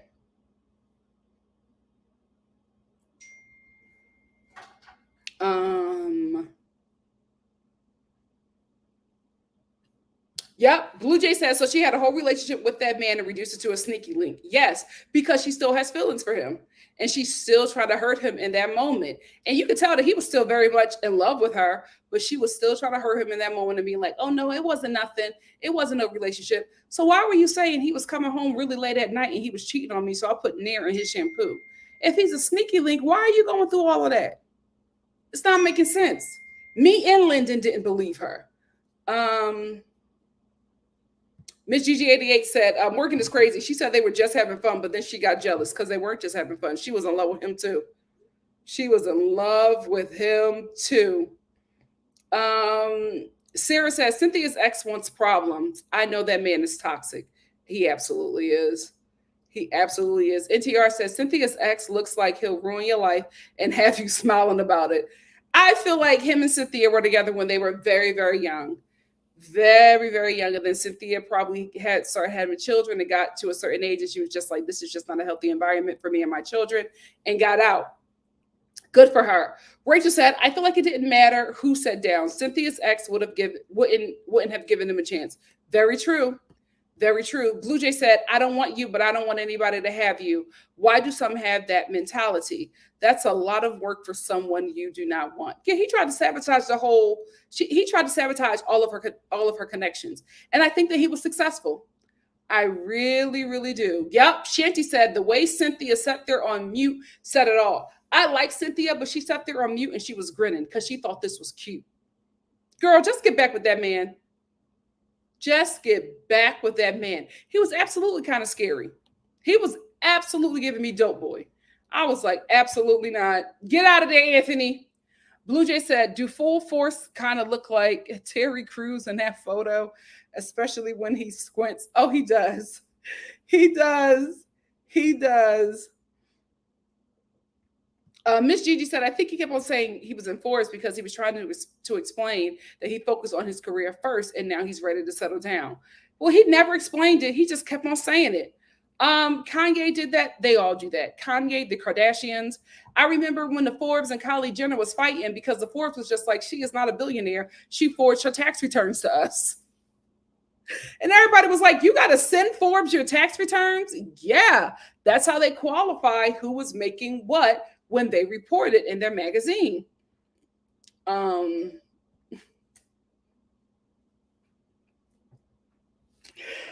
She loves them wigs, but girl, I don't know if it's the humidity in Miami, but there's just something not quite right with them.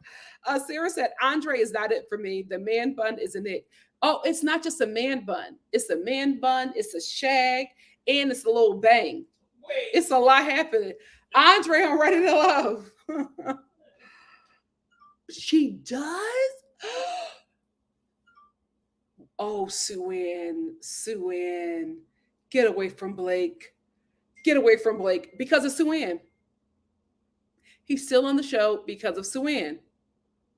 And you know what? Now finding out who Sue-Ann is, I wouldn't be surprised if Blake is still with her because he gives me that kind of guy. He gives me that kind of guy. Miss Brown Sugar said, and that's why I like the Meet the Ex episode to see how you and your ex have drawn boundaries if both parties have moved on. This ain't the first time Cynthia's ex has acted out in public. Yeah. Very, very true. Very, very true. I would believe that, but I just feel like Sue-Ann is she's goo goo gaga over Blake. Goo goo gaga over that man. Shanty said, I was like, now I gotta like her. Hey, LaShane said, I could see if Morgan learned from her mistake of using Nair, but she thought it was funny. Stay away. Yeah, and she was still holding some kind of little feelings about it with that guy. If the Nair doesn't scare Lyndon away, the connection that she still has with her ex should send him away. Blue Jay said, the fact that Forbes got these rich on their knees reporting on their tax returns, tragic. It really, really is. It's so sad. It's so sad, but that is how money obsessed Americans are. Let's close out with Drag Race. Start your engines and may the best woman win. Unpopular opinion. I feel like Spice won last week's lip sync, but because Selena is a bit more seasoned, Rue gave it to her because I feel like Spice won that. I feel like Spice won that lip sync. I feel like Lucy is also being a bit overproduced because Lucy is picking. Do I have their pictures or do I have to delete them? I had to delete them, but I have their runway pictures. But I feel like Lucy is overproduced because Lucy is trying to pick fights where there isn't an issue.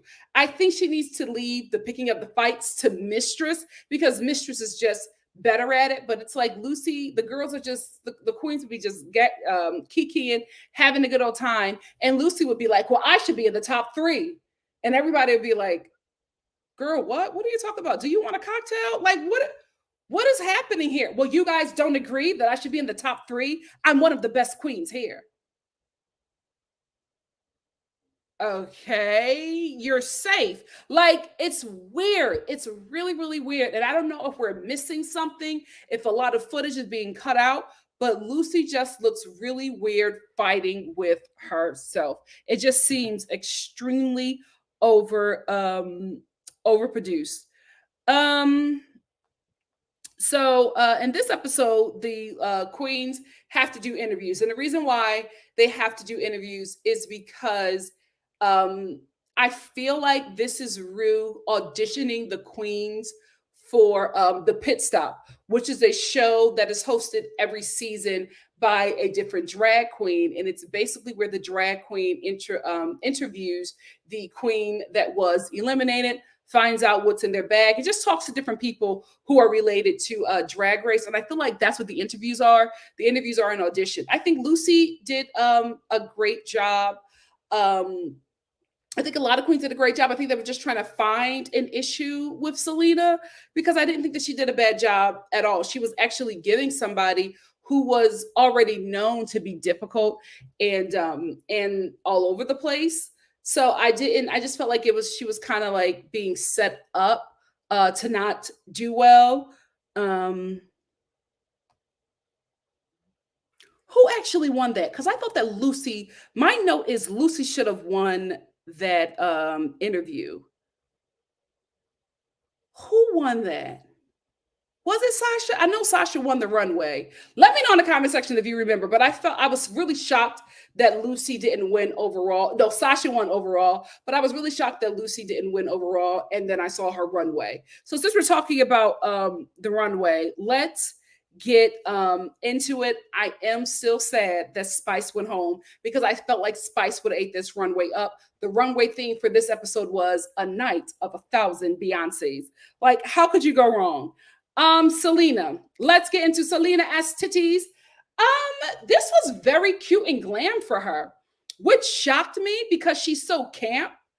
This is one of her best looks. This was one of her best looks. I feel like when she goes glam and she leaves the camp alone, she doesn't look tacky. And I think for her, camp means mom. Are you done? Oh my goodness. I think for Selena, camp for her means tacky, and that's why her runway never pans out well. I think she didn't go camp this time. She just went full glam for a night of 1,000 Beyoncés, and this, ironically, was her best look without going camp. And I just think if Selena redefines what camp is to her, and gets out of camp just being tacky because of the woman that she portrays. I think because her drag queen persona is this this poor working class New Eurekan girl who lives off of food stamps and doesn't have a lot, shops at Rainbow, that she can't look glam. And that's not true. That's not true. Like your camp because of your character does not have to be tacky.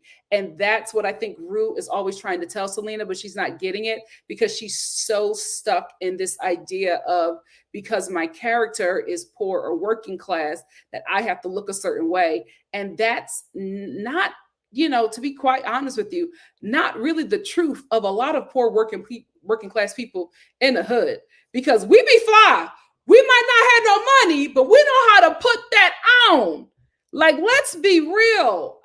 So unfortunately for Selena, the one time that she didn't go camp was her best look. Lux. Lux with the most annoying vocal fry that I have ever heard in my life. I love Lux, but that voice, yeah. Yeah, this was, I can't believe that I'm not like the top. Yeah. It's too much. You gotta tone it down, Lux. Because one, this is not your real voice. How do I know that? We met your family this episode, and they were so sweet. We met our Lux's family on Untucked, and they were so great. They were so great, and they were so sweet. But absolutely not. That is not your voice. You can tone that vocal fry down. That is persona. You can tone it down. It's a little too much, but she looked great. She looked great. I forget where this Beyonce look is from, but they did a side by side and she absolutely nailed it. Absolutely nailed it. She looked gorgeous. Anitra. Absolutely hated how, unblocked this wig was, but the look, I knew exactly where this look was from. This was her On the Run tour. She looked great. This, I thought it was the same look that Beyonce had. I was like, well, you the one that robbed Beyonce's robbed Beyonce's storage at Studio City. Was it you? Because this is like the exact look. She had the walk and everything, the energy. The worst thing about this look, there wasn't a horrible thing or a worse thing. I will say the wig was just it was just too blocked. She could have done a little bit more with that front, and it would have been a win for me. But this was a good look for Anitra. She ate this. You absolutely knew where this look was coming from. Like a very popular look. Let's move on to Marsha.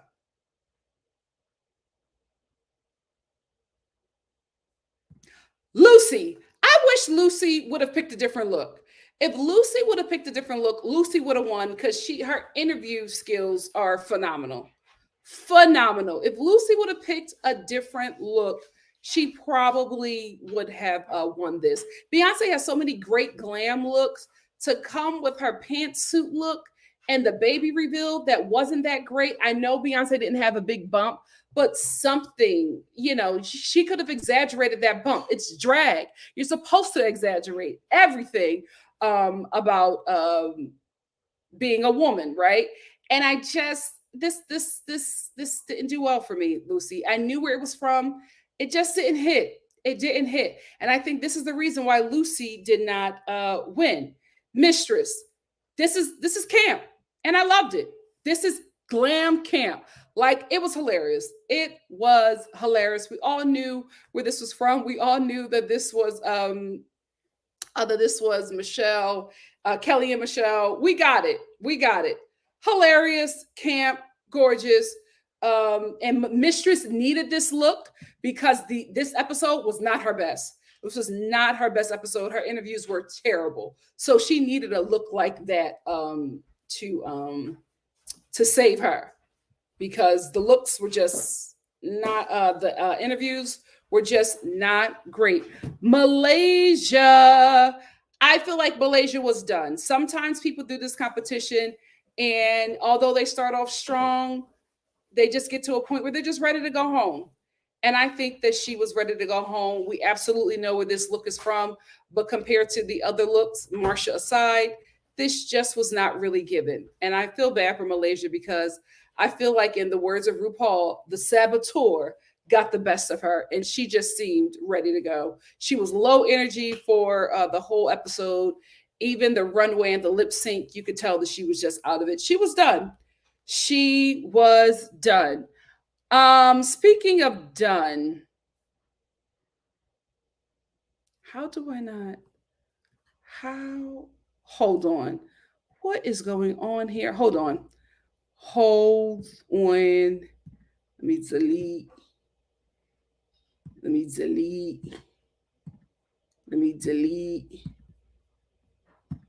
StreamYard be tripping.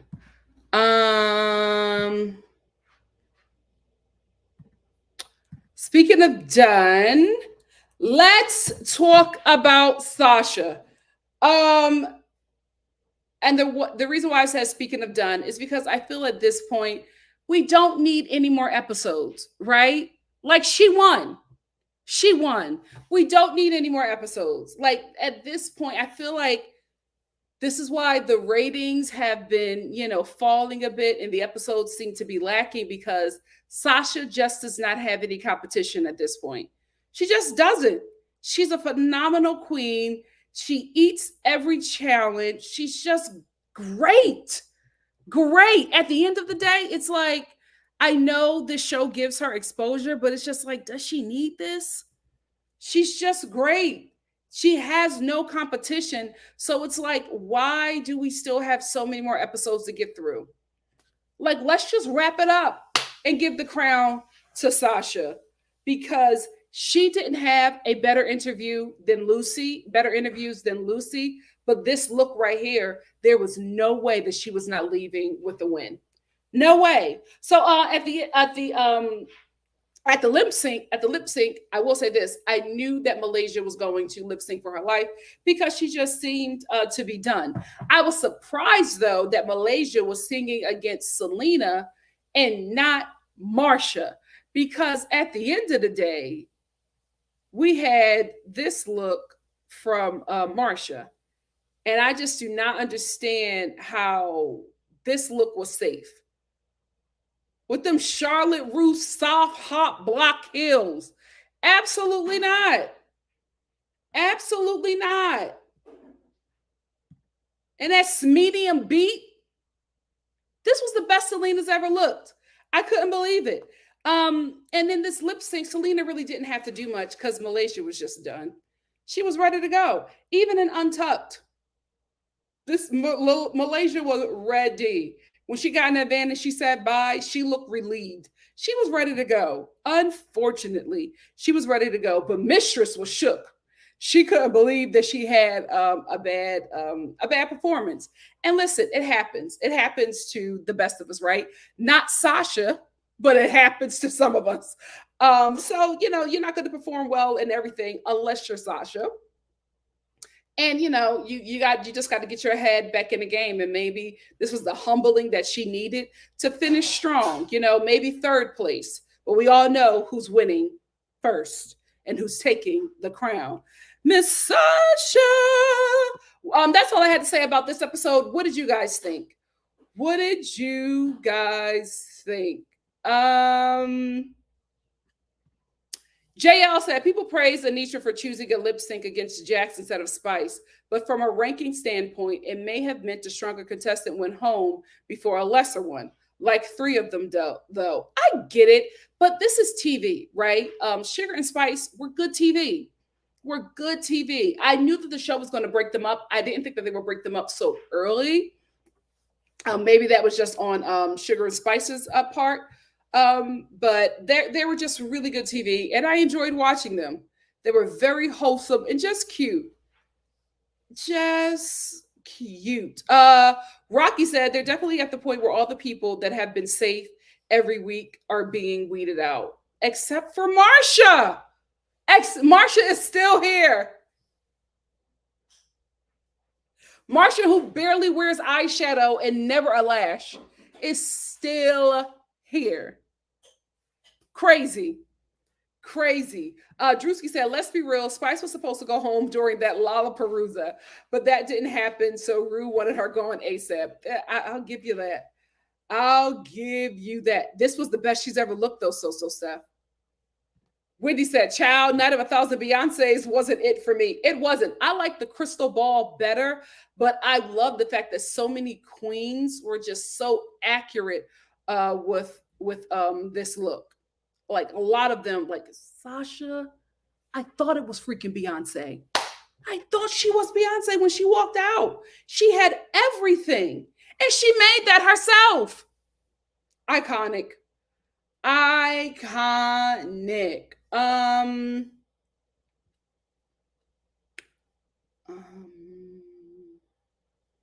JL said, I feel like Malaysia should not have been in the lip sync for your life more than Marsha times times 3. Yeah, Malaysia should have been there, but Malaysia was done. Malaysia was ready to go. So I think they put somebody in the lip sync who was not fighting anymore than somebody who was fighting to be here. It's weird though. I don't know why she's doing that. It's so weird. Rocky said Lucy, Lux, and Sasha will be great pit stop guests. They absolutely will. Sasha is going to eat that, of course. Drewski says Sasha won, but it should have been Lux. You think so? You think so? That Beyonce look, that gave her 1,000 points ahead of everybody. She was just on it. Yeah. Wendy said, nah, Lucy's Beyonce look was a chop for me. Wig dry AF. It was. It just wasn't her best look. And Lucy has put out some great looks. I couldn't believe out of all the Beyonce looks, that was the one she went for. A pantsuit at this stage of the game? Crazy. Rocky says Sasha won overall, but personally, I think Lucy had the best interview. Me too.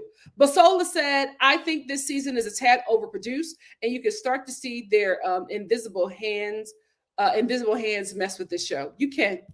Afrocentric Wallflower said, I don't watch Drag Race, but the queens I live for are Bob the Drag Queen, Monet, Trixie Mattel, and Katya. They have my heart. Oh, you are fans of some iconic queens. You have taste. You have great taste. So Steph said, well, Drag Race is looking for raids. So if you are stuck in a box, you will struggle. Very true. Very true. You were gagged? I was not at all. I think, unfortunately for Lux, she is a great queen next to a phenomenal queen. And I think because Sasha is so amazing, a lot of Lux's greatness gets overlooked.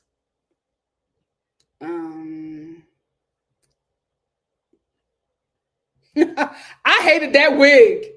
I hated that wig, Rocky. I did not like it at all. Drewski said Lux's Bay look was from the Tina tribute. Thank you. And it was also a look Rue wore. Very smart to triple reference. Yes, I do remember that. Isn't it a Bob Mackie dress? And I think Rue and somebody else wore it before Beyonce. But she's safe every time. Every time. What could I say? What could I say? What was that? What was that?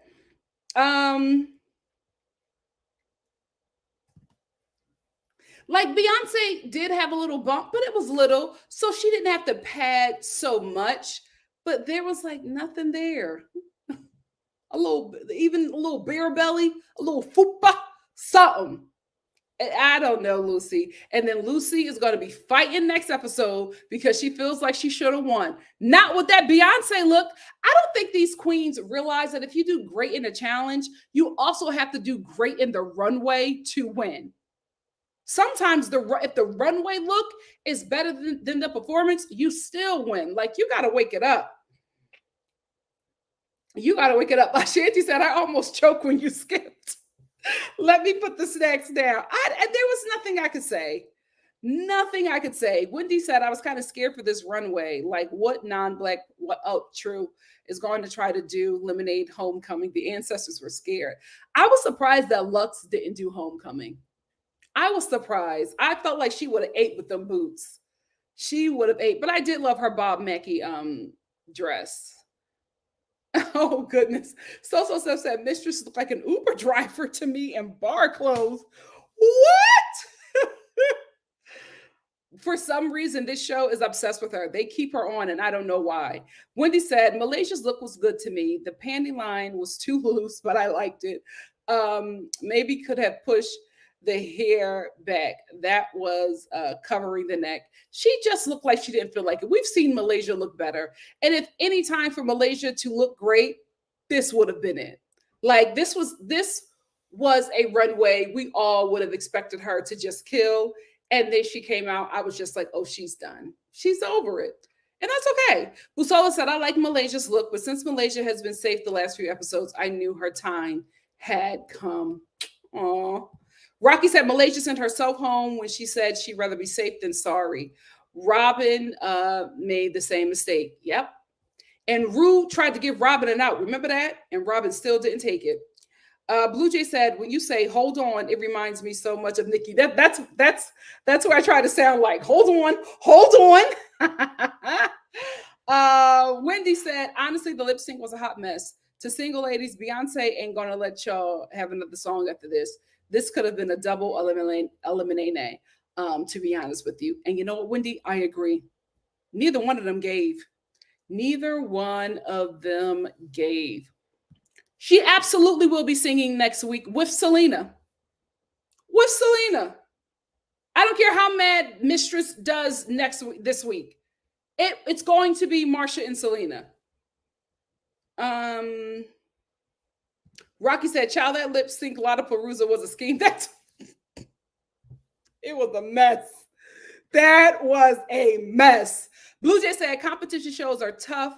Having to stay in the environment with your competitors, having constant feedback, good or bad, asked or brought up upon you. So I can see the saboteur coming in strong. Absolutely. Especially when you are like a top queen in your county. You know what I mean? When you are that girl where you're from, and then you get here and you're like a small fish in a big pond. That will play on you. Busola said, I think because Marsha's a theater kid, they're expecting more from her, but I don't know if she has more to give. I feel like she's giving it. Tracy said, shout out to the Nikki.Star replay gang. Thanks for watching. Please remember to like this video, leave a comment, subscribe to the channel if you haven't, and share the channel to your social medias. Thank you, Tracy. JL said, I feel missing out on Sugar. The twins runway look expensive, for lack of a better word, and detailed. I really like their coordinating thing too. Yeah, and I feel like the twins are going to go on tour. I feel like we're going to see the twins in Vegas. I don't think that Drag Race is done with them at all. To be honest with you, the twins should have both been cut after Snatch Game. Everybody should have been cut after Snatch Game. It was a nightmare. It was a nightmare. Rocky said, while Lux did well with going along with the insanity, if you really look at the interview, there were no questions. That's a good observation, Rocky. That's a very great observation. So Seth says she didn't even have a lunch baby for going hard at the craft services table. Nothing. And I'm like, you did the big reveal and there was nothing there. Nothing. Rocky said, Aura did a homecoming look. To be honest, the eliminated queens ate all the girls that are still there. I love the eliminated queens and that they still do the looks. Let me see Aura. Let me see Aura's look.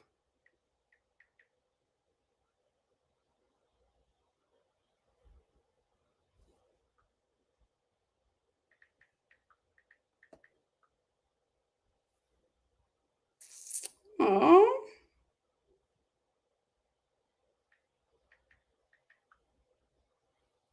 There she goes. Oh, no, that's not her. Where is she? What's her Instagram? Am I spelling her name wrong? I can't find her. Look, let me know what her Instagram is, y'all, because I can't find it. And y'all keep on saying she ate and demolished. I want to see it.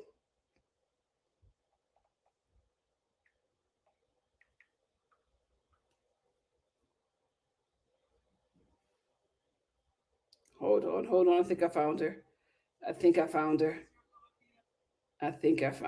Oh my God, why are all these people tagged? Okay, Aura Moyari. I think I found her.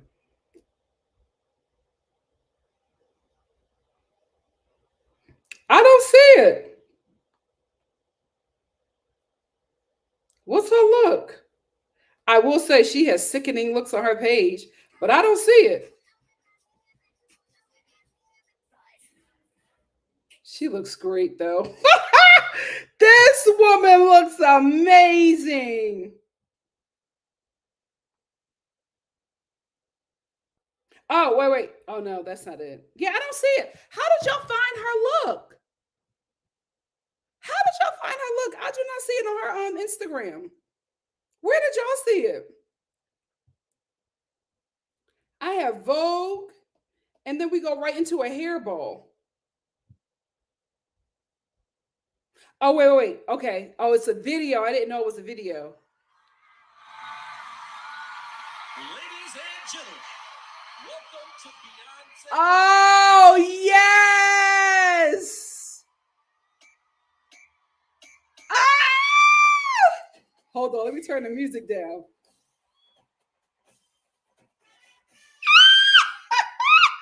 Oh, Aura, I wish you had better acting skills.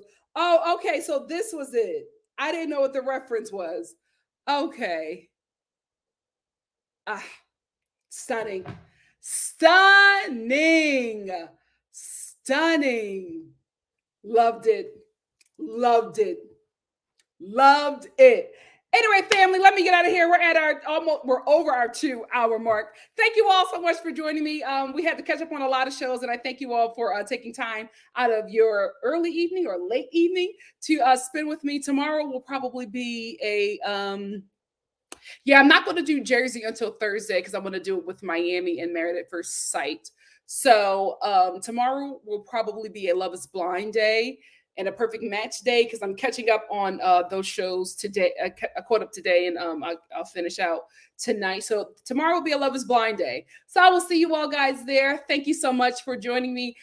Because of my schedule, I cannot post earlier in the day about when I'm going to do a live because my schedule is just not, especially in the afternoon. I just cannot promise you that I can keep that time. So when I know that I'm done for the day, that's when I will put something up. So please make sure you hit that notification bell. Follow me on Instagram at NikkiNicoleStar because that's where I will post first to let you guys know that I have a live coming up. Thank you again for joining me. I had a really, really good time. Love you all. See you soon for something else. Bye. Mwah.